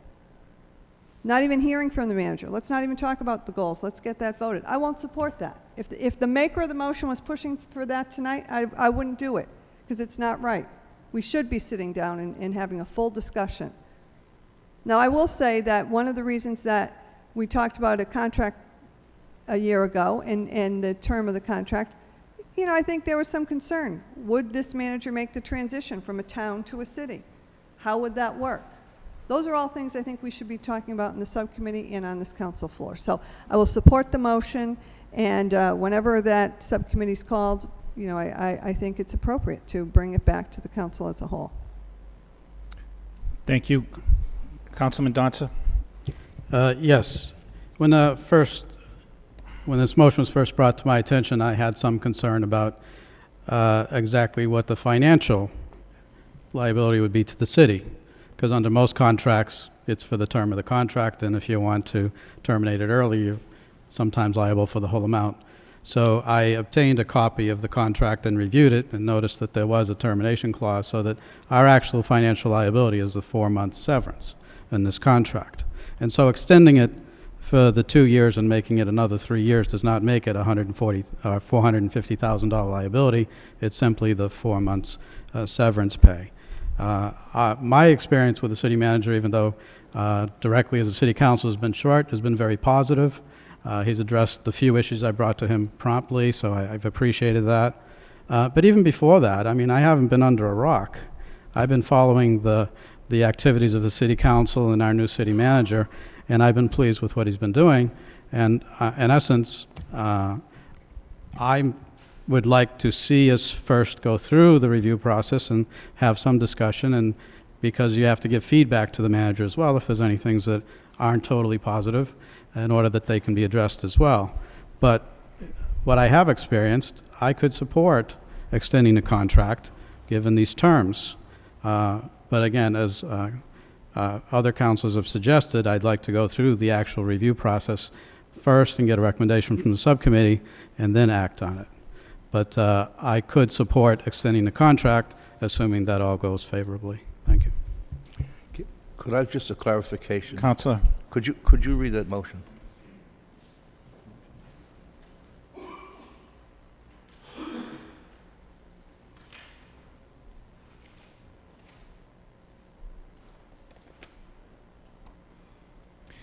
Well, it's not, I'm not sure it's worded perfectly, but I'll read it exactly as written here. City Council requests to extend City Manager Bernard F. Lynch's contract 2 years and to be referred to the Personnel Subcommittee. Okay. That is the motion. It doesn't say anything about setting up a review process, which I think should be set up. It doesn't say anything about goals. It doesn't say anything. It just specifies extending the contract. I would be in favor of the Personnel Subcommittee meeting to effectuate the parts of the contract that gives him a salary if he receives the right rating, evaluates his proposal as he's given to us. That's not what that says. So that means that what I heard tonight is a twofold thing. It's going to be to extend the contract and also to discuss the review process and to discuss his goals and his accomplishments. That's two different things as far as I'm concerned. You see, I can support the fact that he's entitled to, after a year, a review of his performance, and I can support that that review brings a commendable rating that he'd be entitled to a salary increase. I can support that. But that isn't what it says. I don't support extending a contract that I never voted for to begin with. So I just want to clarify that. Well, apparently, this motion is elaborated a lot more than what it was said. As from what I hear, I think what Council Broderick already filed that motion. That was motion was 2 weeks filed ago. 2 weeks ago. The motion to evaluate and set goals and objectives. That's when we got the PowerPoint presentation. and that was referred to the... Correct. Okay. Personnel sub. And I think I voted for that. Yes, and that's when we talked about the September 10th date. But tonight is a different situation altogether. Okay, so I support the motion that he brought in before about evaluating a manager. He should be evaluated. He should be telling us of his goals as he gave to us in his point presentation, and he should be rated in a manner that would qualify him for a salary increase. I have no problems with that. None whatsoever. I have a problem, however, with including this motion tonight. And that's why I think that the motion tonight should be voted on tonight. It doesn't take an evaluation. Number one, the evaluation is going to take place. The commendable rating, if not commendable, is going to take place. Okay, but you don't need to go to a subcommittee to extend the contract when the votes are already there. Well, but that's the motion. Yes, that's I the understand. motion. That's why I wanted you to read the motion back. Council Broderick? Thank you. For a point of clarification, the other motion was filed 2 weeks ago, and this is a follow-up in evaluation, doing my own evaluation and going through the information that the manager gave us. To me, it made sense to do the evaluation, set up goals, set objectives, and as important for us as a council, the priorities for the manager to execute, and then get into the contract extension. Now, we can talk about the votes, but the reality is, I think it should be done all at the same time. If we go ahead and say, okay, you got 2 more years, Bernie, it's going to be like the auditor. We still haven't met to set the goals and objectives for the auditor from our contract. I think if we put the cart before the horse, we're going to forget about the horse, and we're going to be in 6 months talking about what were the goals. Did we ever put those in writing? So I think that we should sit down and do it all together. That's why I filed the first motion to get the information, and now the follow-up motion is to extend. Thank you. Councilor Donahue? Just briefly, the contract or agreement, as it's referred to, superseded the ordinance, and it has a section that talks about annual goals, and that's so you can't, I wouldn't support talking about extending a contract when you haven't even complied with the terms of the agreement, which is sit down and set out annual goals, and so that's why it's being discussed together. I think they do go hand in hand. Councilor Caulfield? Thank you, Mr. Mayor. When I interviewed Bernie Lynch for this position, he was by far head and shoulders above every candidate that I interviewed. Matter of fact, I was so impressed with the interview, I called him the next day at his home. Didn't I, Mr. Lynch? I said, you have my vote and my support. And I worked extensively on this council floor and lobbied for a contract. You all know that. And I think the vote was 7-2 for a contract. When the contract, and it was more or less approved by you, Mr. Lynch, that it'd be a 2-year contract. When the contract came back before me, the language indicated that you would receive 10% of your salary, which is $14,500 a year annuity. That's when I said all bets are off. I'm not supporting this contract. And once again, many of my colleagues have indicated it's not a personal issue. And I think that's the perception out in this city. It is not. We talk about professional managers. And you are a professional manager. But so wasn't Bill Topia, and Joe Tully, and Jim Campbell, and Richard Johnson, and Brian Martin, and John Cox. For the past 40 years, all you see in the city didn't happen over the last 2 years. The Wang Labs, the hotel, the arena, the ballpark, the senior center, Middlesex Community College, the Jam Plan, the Jaeger Plan, and so forth. So every manager who has sat in that chair has worked diligently. But they probably weren't called a professional manager, but they managed, and they made things happen. Did everyone always agree with them? No. Mr. Manager, I have disagreed with you. I disagreed on the contract. I disagreed on renovating the Butler School. You're a very personable, good guy. We did take a tour of the city, and I bought lunch. And we're going to take another tour, and you've never let me forget it. But the point I'm getting at here is you agreed and everyone else agreed to a 2-year contract. And a contract, in my eyes, is a contract. A 2-year extension is a $480,000 contract.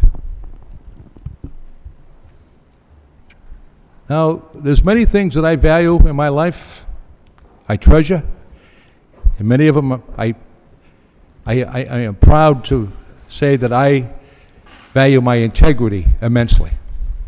Immensely. I might be wrong on some votes, but my integrity, I will take it to the grave. Mr. Manager, did I call you about 2 weeks ago? We had a conversation, and I was concerned with the hysteria and the paranoid that's going on in the city.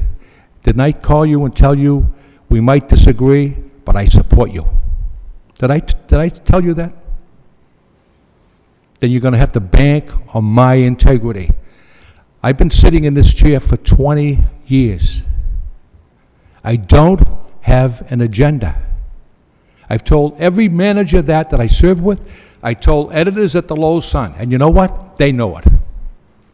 They know it. I'm not in business. I'm not involved in real estate. I just plug along and try to make this city a better place to live in. And I think that's what you want to do. Make the city a better place to live in. Work and educate our children. Are we going to disagree? You can take that to the bank. I researched all the minutes over the past year. And the hundreds of requests that you brought forward to me, it was 3 times when I said, no, I can't support that. As far as sending this issue to the Personnel Subcommittee, I'm the chairman of that subcommittee. 2 members of that subcommittee, Councilor Eileen Donahue, Councilor Kevin Broderick, sit on that subcommittee. What do you think the recommendation is going to be, Mr. Vice Mayor? I'd be interested to... We recommend we go forward. As Councilor Rita Mercy indicated, I read it in the Lowell Sun Saturday, I can count, there's 5 votes to move this forward. But again, we're following the contract, Councilor Caulfield. Wait a minute. We're following There's the a huge difference, Mr. Vice Mayor, between having a personnel subcommittee to have the manager express his goals and objectives and extend his contract. There's a huge difference. And when Council Broderick brought that motion in at the last meeting for the manager to go in front of the TV camera and express his goals and objectives, I thought it was a great move. But not extend a contract. There's 5 votes to support this motion. 6. 6. Joe, I didn't count on you. There's 6 votes to support this motion. Bring the motion forward, take a roll call, and get it over with. Councilor Elliott. I move the question. We've all spoken on, oh, I'm sorry. No, we haven't. I didn't No, know. I'm sorry. Mayor has- Yeah. Mayor, the mayor and Councilor. Okay, Mayor Martin. Thanks. Most of the points that I wanted to make, I think, have been made, so I will try and be brief. But I do think, the motion as drafted should be approved. I mean, in all likelihood, I'm going to like what I hear from the manager and his goals and objectives, and I've said I'm going to support extending this. But I do think that's an important exercise to go through. I think that's good for us. I think it's good for the manager. I think it's good for the people that work for him.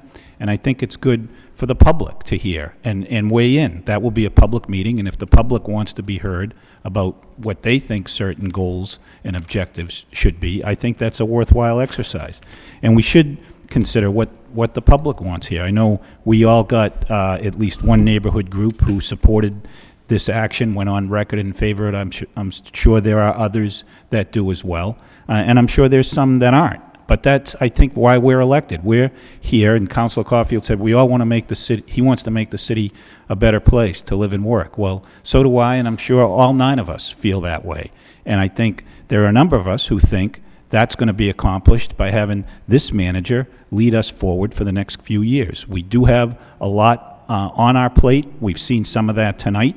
But I think there are things tonight that we haven't seen, and that will be a valuable process to articulate where we're going to go with some of these major developments we have underway, with what we have for capital projects. And so I think it's certainly a worthwhile exercise, and I don't think we're unnecessarily restricting anybody. We've got a 4-month severance clause in this contract, which is, I think, among the more generous things to the employer or the city that I've seen in any employment contract anywhere for an executive with this much responsibility. So I think it's a good motion. I thought the last motion was a good motion as well, and I'm going to support it. Thank you, Mayor Martin. Councilor Elliott. Thank you, Mr. Vice Chair. The manager's contract does require an evaluation that I have filled out each time since I've been sitting here, because I think it's the thing to do. I think it gives constructive criticism and feedback to the manager, as well as the positive things that you've done. I get evaluated every year. Many of us do that are in state or local or federal government. And I would support an extension to your contract. That doesn't mean that I don't want to go through the process. And I think there's a perception here that, when people say I can count, I can vote, I think I'm troubled because it's like a done deal. When people ask you for your support, or when you ask for your opinion and you give it to them, and then if you look at those individuals, well, naturally you're going to come to that conclusion.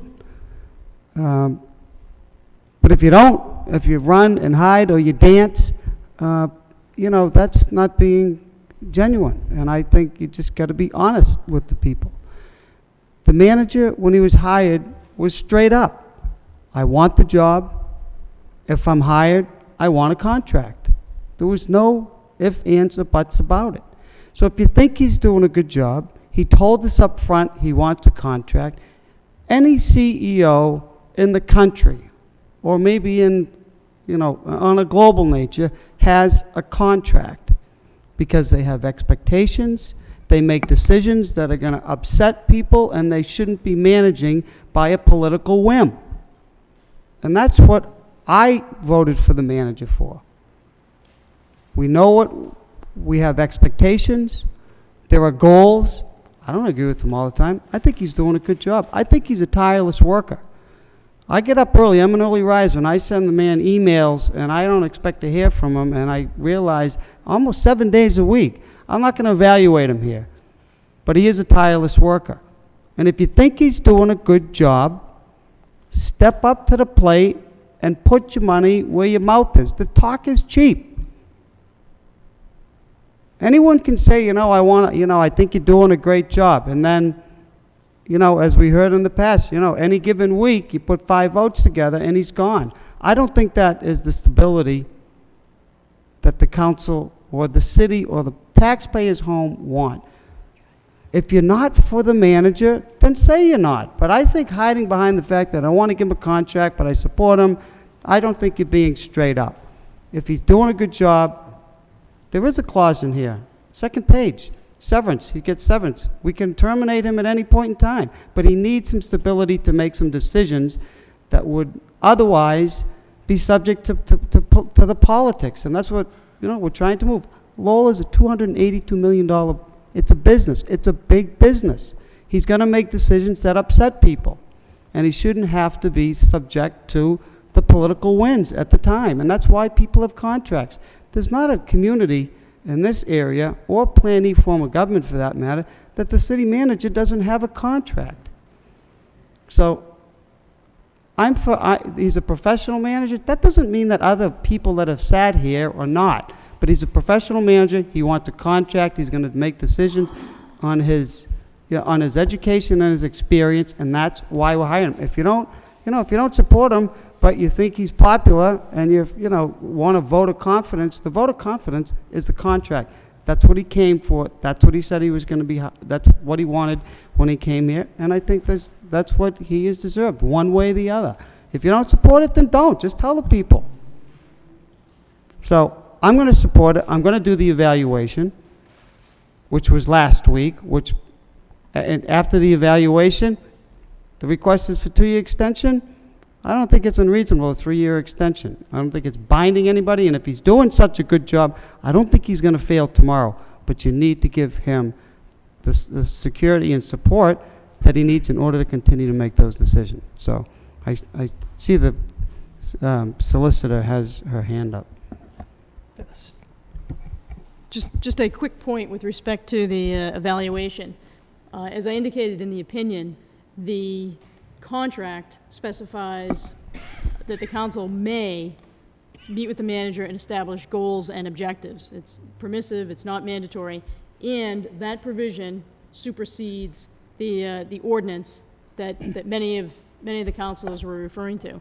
So with respect to the contract as it is right now, the council would not necessarily engage in the terms of the ordinance, which is the commendable rating and things of that nature, which triggers a pay raise, but rather the terms of the contract, the establishment of annual goals. That being said, as I indicated in the opinion, the council should be aware of the fact that, or made aware of the fact that either the ordinance ultimately or the contract ultimately needs to be amended anyway, because the manager's salary at 145 is already at its last step on the ordinance as it is in his contract. So that's just further food for thought. Okay. Well, I think we've all said, and the issue clearly has been debated. But I think you've done a fine job, Mr. Manager, and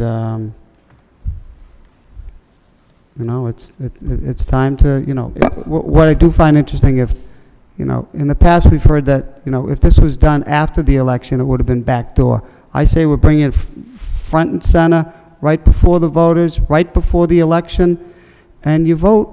Vote for the people. You support the manager, then you support him and the contract that he wants. If you don't, then that's understandable. And I just think that people want, they just want honesty. I just want to follow up on what he just said, because Councilor Armin Mercia. Thank you. I made it clear that I support the manager. I also made it clear that I never am not going to support a contract. That's not a contradiction. So when Councilor Elliott says, if you support the manager, you should support the contract, that's not necessarily so. I do not support the contract, didn't originally, won't in the future, but does not mean that I don't support the manager. I don't want that perception out there, because that's the perception I got after listening to the debate. You can support the manager and not be for a contract. I want to Thank make you. that clear. Councilor Eileen Donahue. I'm going to renew my motion to move the question. Second. Roll call on the motion. Point of clarification. Are we voting to refer the whole motion to the Personnel subcommittee, or subcommittee. we're referring the whole motion to the subcommittee? Okay. Correct. Motion to extend. Yes. Right. No, excuse me. Motion is to send the motion to the Personnel Subcommittee. And To the extend the contract. It's That's being part of the Okay. motion. Yes, the motion to extend is to be referred to the subcommittee, Subcommittee. Personnel Subcommittee, correct. That's Yeah. what we're voting on. That's, okay. That clarifies Roll it. call. Counselor Mendonça, Yes. Counselor Broderick, Yes. Counselor Caulfield. No. Counselor Donahue. Yes. Counselor Elliott. Yes. Mayor Martin. Yes. Counselor Arman Mercia. Nope. Counselor Rita Mercia. No, Counselor Milonazo. Yes. 6 yeas, 3 nays, the motion passes. that's the way the vote will go anyway. Wait till you see what he reads into this. Next motion is by Councilor Mendonça. City Council requests the city manager ascertain and report on the state's plans for the current Superior and District Court sites after their functions are moved to the new Judicial Center. Second by Councilor Elliott. Councilor Mendonça. Yes, this is just looking out into the future and realizing that these sites may not be easily converted to other functions. Superior Courthouse itself, I believe, the reason they want to move out is because of structural things, because it's made of limestone. So it's going to take a while to deal with it. And also, it's not just those sites, because there was the parking lot for the Superior Courthouse, and the state has actually purchased several other lots in the area with original intent to extend that parking area. So now we have several lots on Elm and Chapel and Auburn Street that are basically vacant lots. And it looks like a blighted area because of that. When I was growing up, there were apartment houses on some of those lots. And I know it's going to take a considerable amount of time to go through the process. So the intent of this motion is just to get what the state's plans are for the site, so that we can then decide, do we need to start planning for what we're going to do, or does the state have other plans for it? And then we can decide what to do once we get the response from the state. So I appreciate support of the motion. Thank you, Councilor. Any further discussion on the motion? All those in favor say aye. Any opposed? The motion is approved. Next motion is by Councilor Rita Mercier. City Council requests the city manager, if possible, set the tax rate by September 30th. Second. Second by Councilor Caulfield. There are people registered to speak. Peter Markham. Good boy, Peter. Good evening, you four young ladies within the bar and you gentlemen. I think it's very important that I live at 20 Elliott Drive, and I run a business at 521 Roger Street in Lowell for the last 29 years. I've been in the real estate business for 39 years. I'm a realtor. I'm a certified appraiser. I do property management. I own income property. I'm here to speak for the residential property owners in this city, who I believe have been sharing an undue burden as to the percentage of the taxes, the total taxes that the residential, the commercial, and the industrial have to pay. I believe the residential part has been paying more than they needed to pay. We're told, and I hear, that on or about or by September 7th, the city of Cambridge will have established their new assessments.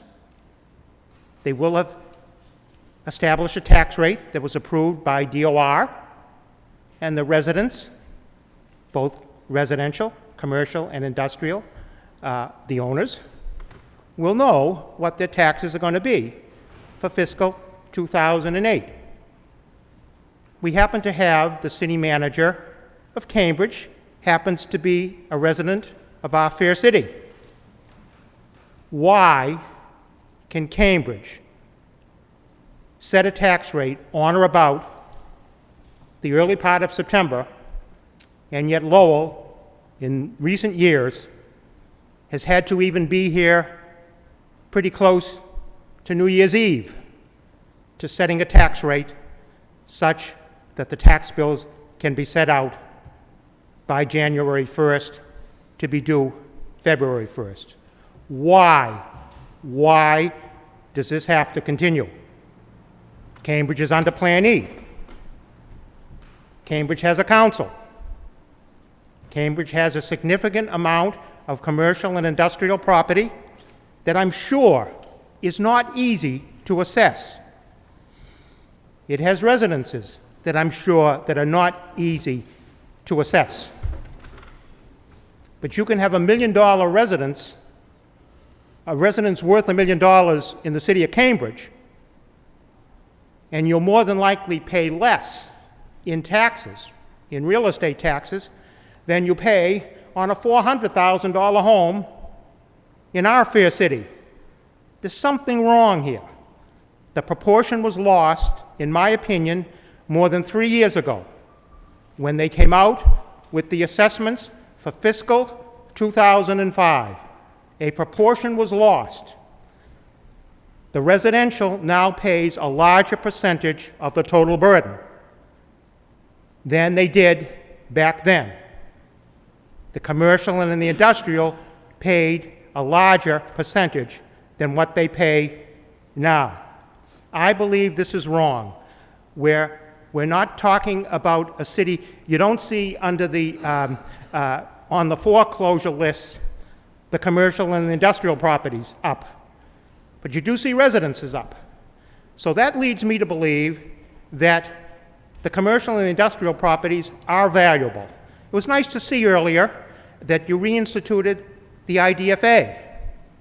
I once served as the chairman of the Industrial Development Finance Authority in the 70s. And that's when industrial things were happening in Lowell.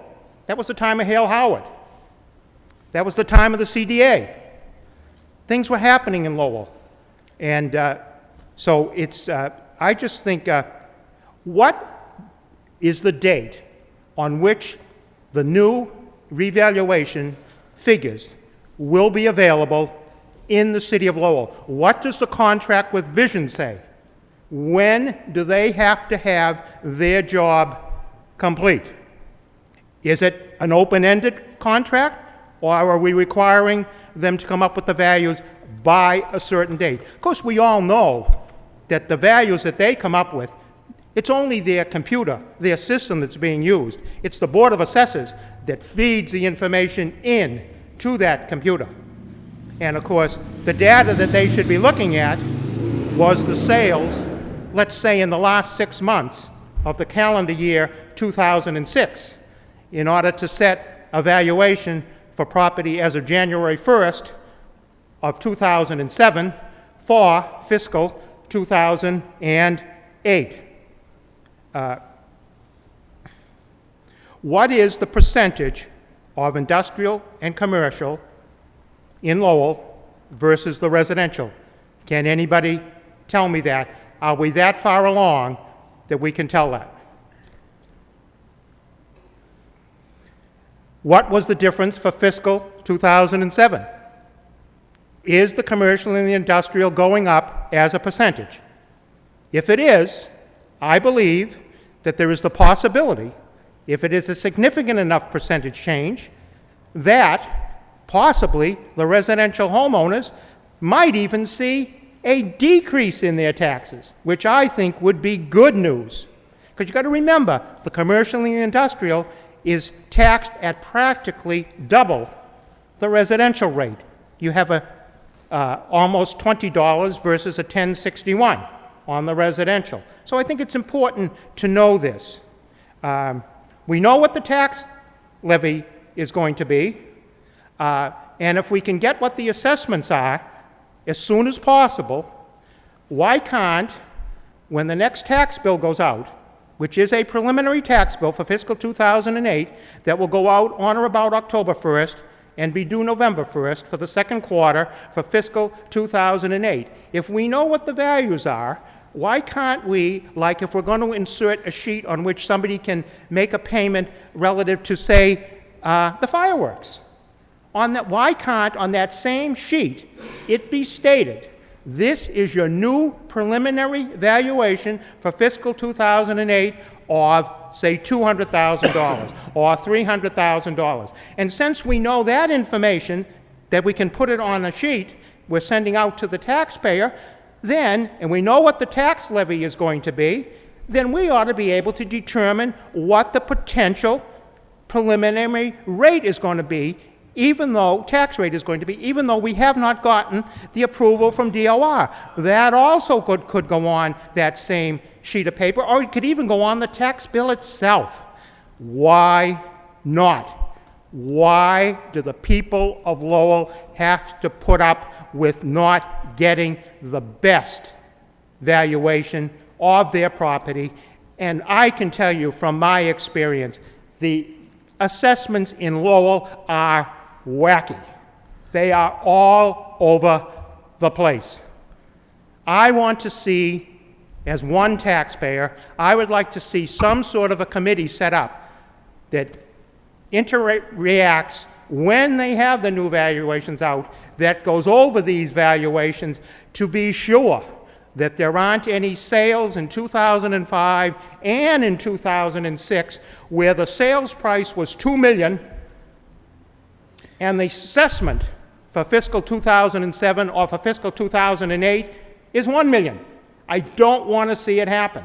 It has happened in the past, and I believe it will continue to happen unless somebody takes the interest in seeing that it isn't happening. And of course, if you take a $2 million sale and you only have a valuation of $1 million, you're losing a tremendous amount of money in taxes that you can get. So, you know, it's strange. You have a $2 million sale of a commercial or an industrial property. The lending institution sends out an independent appraiser. They're requiring the buyer to put 20% down.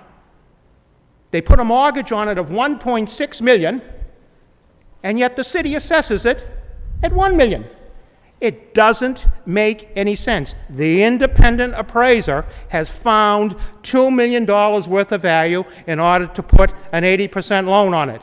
Why doesn't the city Board of Assessors act the same way as reliable, certified, independent appraisers? Mr. Markham, I had to ask you to cut you off there. I mean, you're well past the 5 minutes, and you're actually straying into the subject matter of the next motion. Well, then, If you have I guess one- since I signed up for that, I'll be able to finish Right. With the next motion. Thank you. Right. Okay. Councilor Rita Mercier. Thank you, Mr. Mayor. This motion is proposed because there is a lot of talk as to why the tax rate cannot be set in a timely fashion, especially during an election year. We can constantly hear, what is this council hiding? And I've heard that in the past, not just this year, but other years as well, to which I want to reply that I'm not hiding anything, and I feel no one else on this council is as well. I hear that Cambridge can set their tax rate on September 7th, while last year we set ours December 22nd. If a city the size of Cambridge can do it early, why not us? I know that there are many factors in determining a tax rate, like the recapitulation sheet, which should be in by August 31st, the assessments, which are the ones being used as of July 1st of '07. So even if the new assessments are not complete yet, we use the '07 figures and not the '08. Then we must certify free cash, but if there's little free cash, would that not make that much of an impact on our tax rate? The books close June 30th.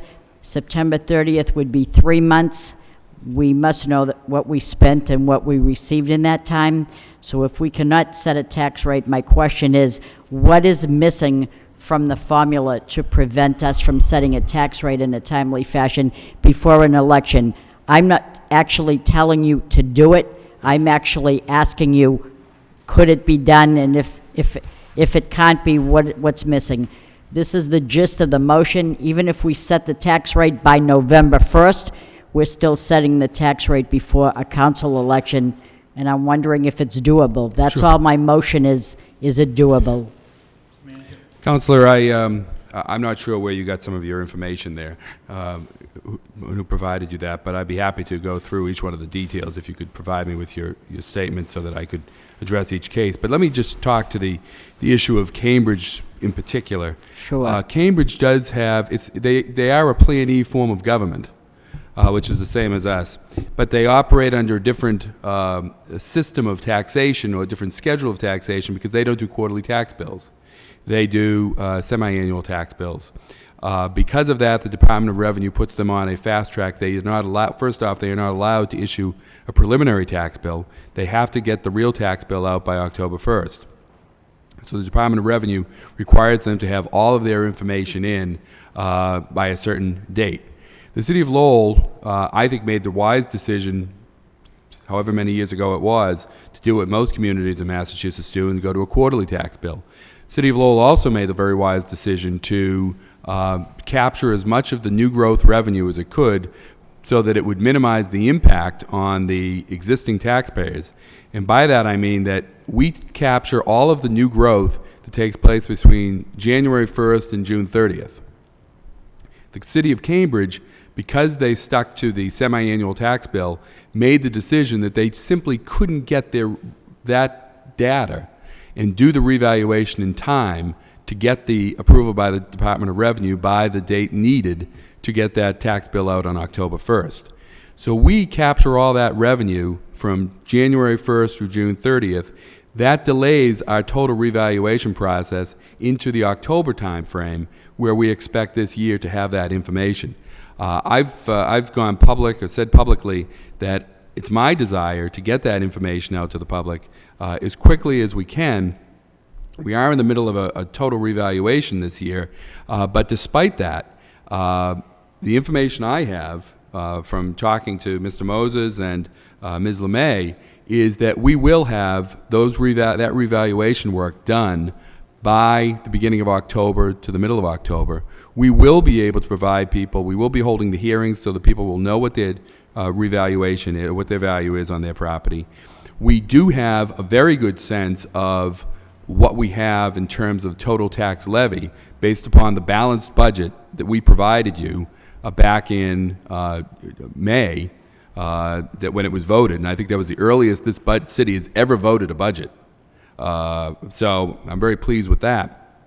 And we'll be able to, again, that budget was not using free cash numbers that didn't exist or free cash at all, partly because we didn't have it, but partly because I don't believe in that philosophy of using that money in that way. But we will have that information out, and we will be able to give people a very good idea, it's not an actual idea, of what they're going to be paying for taxes in October before that election, which, you know, I think the last election here in the city was 2005. And if you recall, that was the year that you didn't set your tax rate until December 31st. Right. So I can assure you that will not be happening, 3 separate meetings, 2. That will not be happening this year. We will gather that information out. We won't be filing the paperwork to the state probably until late October into early November. But we'll certainly be able to give people a very good sense of what they're going to be paying for taxes. And again, if you recall, when we talked about the budget back in May, the total taxation that we're looking to go up is about 2.5%. And Mr. Markham, I think, is right, although I can't be absolute in this because we're still going through the data. But you're going to be looking at residential values staying pretty level, dropping down some. So in all likelihood, residential taxes will be going up less than 2.5%, which will certainly be a welcome relief to the taxpayers who, over the last several years, have been looking at tax increases of about 6.5% per year here in the city of Lowell. So I'm very pleased that we got the budget done. I'm very pleased we're going to be able to get the tax rate information out very early. And I'm particularly pleased that we're going to be able to say to people that their taxes are going to go up a modest amount this year versus the amount that they've been had to go up the last several years. Do you have an idea about what date? Would it be before the election, or? It's my plan to get that out before the election, yes. All right, thank you. And you kind of went into the next motion, but so that's all right, thank you. Well, all right. All those in favor of that motion say aye. Aye. Any opposed? The motion is approved. And last motion of the evening by Councilor Rita Mercier. City Council requests the city manager provide the status of the city's property revaluation. Mr. Markham is registered to speak. I thought it was just answered. I thought he went into that one. It's always a pleasure to speak twice.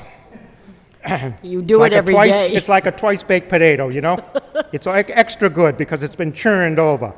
I don't know why the statement can be made that the revaluation can be completed after the 1st of October.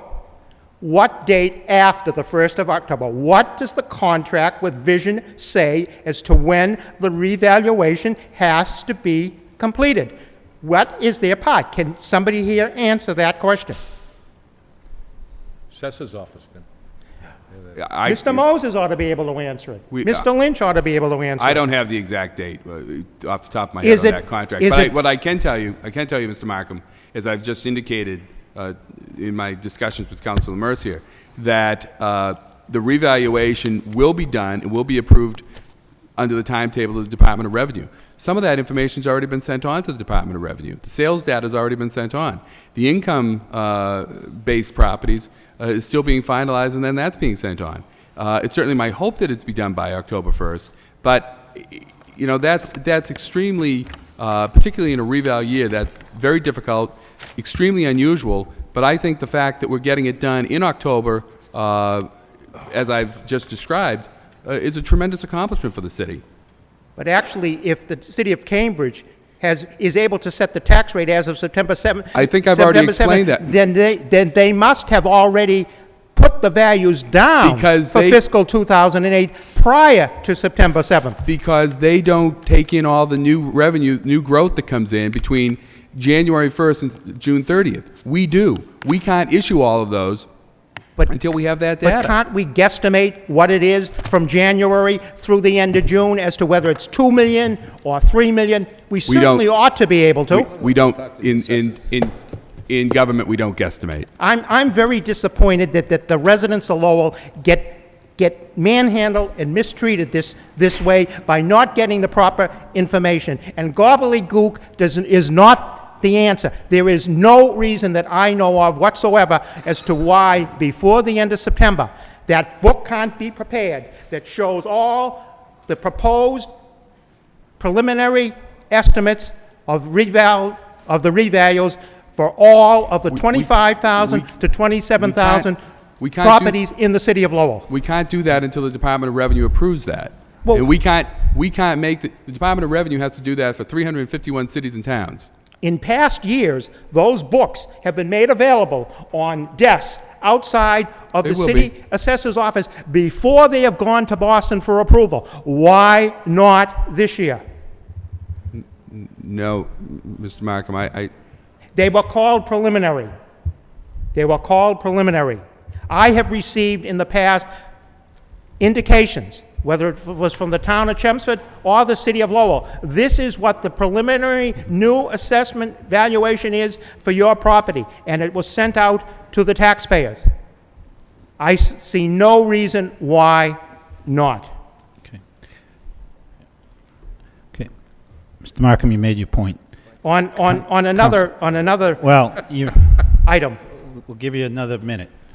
Okay. You passed 5 minutes on both times. Please wrap it up. Has anybody here multiplied out the expense on building and land of $100 million that can be taxed at the commercial and the industrial tax rate? Has anybody here multiplied it out? Well, it's a 2 followed by 9 zeros. Can you figure out the loss of income to the city from not taxing a building and land that is newly built at $100 million? It's a tremendous loss. It's a tremendous loss. If we were to lose any valuation of $100 million in the city, whether it be commercial or industrial, even residential, at half, it's a tremendous loss. It could be 1% or more of what you could tax and get in. It's wrong. It's wrong to build something, to let the state build something on land that was taken, that was income-producing land it's wrong to let the state take it over when you took it for the purposes of not, you All right, needed to state you're well beyond the motion you registered to speak on, which was the status of the valuations. I'm going to have to say goodnight, Mr. Markham. Councilor Rita Mercia. Thank you. I want to hear, have a good day. I hope everybody will always have a good rest of the night and a wonderful Wednesday. And maybe you don't realize, but come in 8 days, you may have a Democratic Congress candidate from amongst your midst, or the spouse of a former counselor. And I think that's a very important thing to happen, and let's keep it within the city of Lowell. Let's keep it within the city of Lowell. I agree with you, but that's beyond the scope of the discussion as well. He was okay on the first part. Councilor Rita Mercia. Was that my motion? I don't know. Thank you, Mr. Mayor, through you to the city manager. I just wanted to know, number one, what does the contract say with Vision in regard to the timeline? How far are we with that? That's just what I wanted to know. I think we're in a triennial reval, are we? That's correct. And I'd like to know where we are with that. And secondly, is it possible to put the new evaluation on our tax bill to indicate the latest figures? As Mr. Peter Markham specified, we can't do it? We can't do it. There isn't a place on the tax bill to do that, and you'd have to customize every mailing to put a sheet in with. It would be very labor intensive. We do have public hearings or public presentations in which we make that information available. We put it up on the website. People can call in and get that information. So they don't even need to have it in their tax bill. They could. We can look get at that it on the website. Once we get that information out, we'll make it very available, very accessible. All right, that's fine. Thank you. That's the gist of the motion there. And I do have one more comment after, before we leave. On this motion, Councilor Elliott? No. All right. All those in favor of this motion say aye. Any opposed? The motion is approved. Councilor Elliott? This would be a suspension of the rules, Mr. Mayor, and the subject matter is the proposed plant in Billerica. We received a notice in our packet, otherwise I would have filed the motion, but I know you sent a notice to Ian Bolt. Well, I guess I want to make sure I have approval to suspend the rules, Mr. Mayor. Well, yeah, is there a motion to suspend the rules to consider this item? Yes. Motion to suspend the rules. Second? Any objection? No. And it's brief, but it's a notice that we got that you sent to the Secretary of Environmental Affairs regarding, the construction of a plant that is going to have a significant impact on the people in South Lowell, particularly the intersection of Woburn Street and Lawrence, and on all the trucks that are going down. Is there any thought on setting up a, I don't know, maybe you should go to a neighborhood subcommittee or a neighborhood meeting, or you or your staff can go and at least, because I know flyers have been distributed in the neighborhood by, I believe, the company. So I just think it's important enough to see if we can set up a meeting or have some public forum for people to go to let them know what's happening, what's being proposed, or does the MEPA process include a public hearing? I'd have to check on that. We can certainly follow up to see about setting up some type of public meeting and having someone come and speak about the project, though. That would, at least it would allow a forum to have people ask questions. If we don't have the answers, we could go to track the information down. Okay, thank you. Thank you for the suspension. Councilor Donahue? Yeah, I think on that point, I've heard from people in Billerica about this, and I think there is a concern of people in Lowell who are maybe not included in the public meetings, although they are in close proximity, but they're not residents of the town. And so, and maybe it takes communicating with the town as well, so that we are included with regard to. Right. Yeah.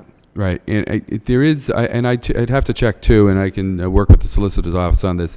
Maybe Andy, you know this, is the involvement of neighboring communities for a zoning project in that general area. Yeah. I know originally there was a hearing 4 or 5 months ago, held at this, I believe it was at the site.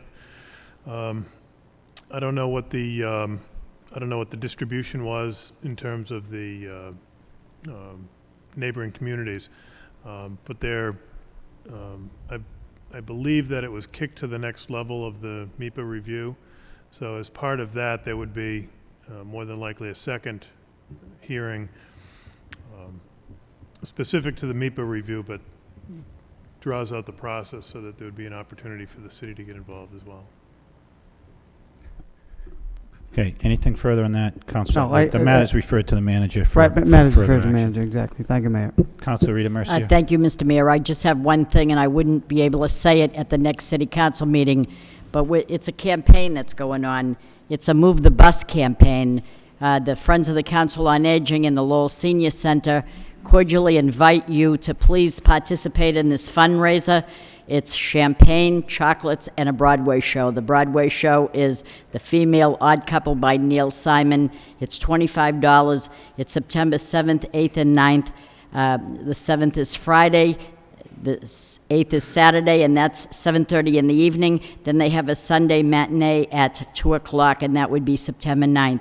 So please come on down. We need the money. We're trying to get a bus for our seniors, so that'd be a great aim to help us.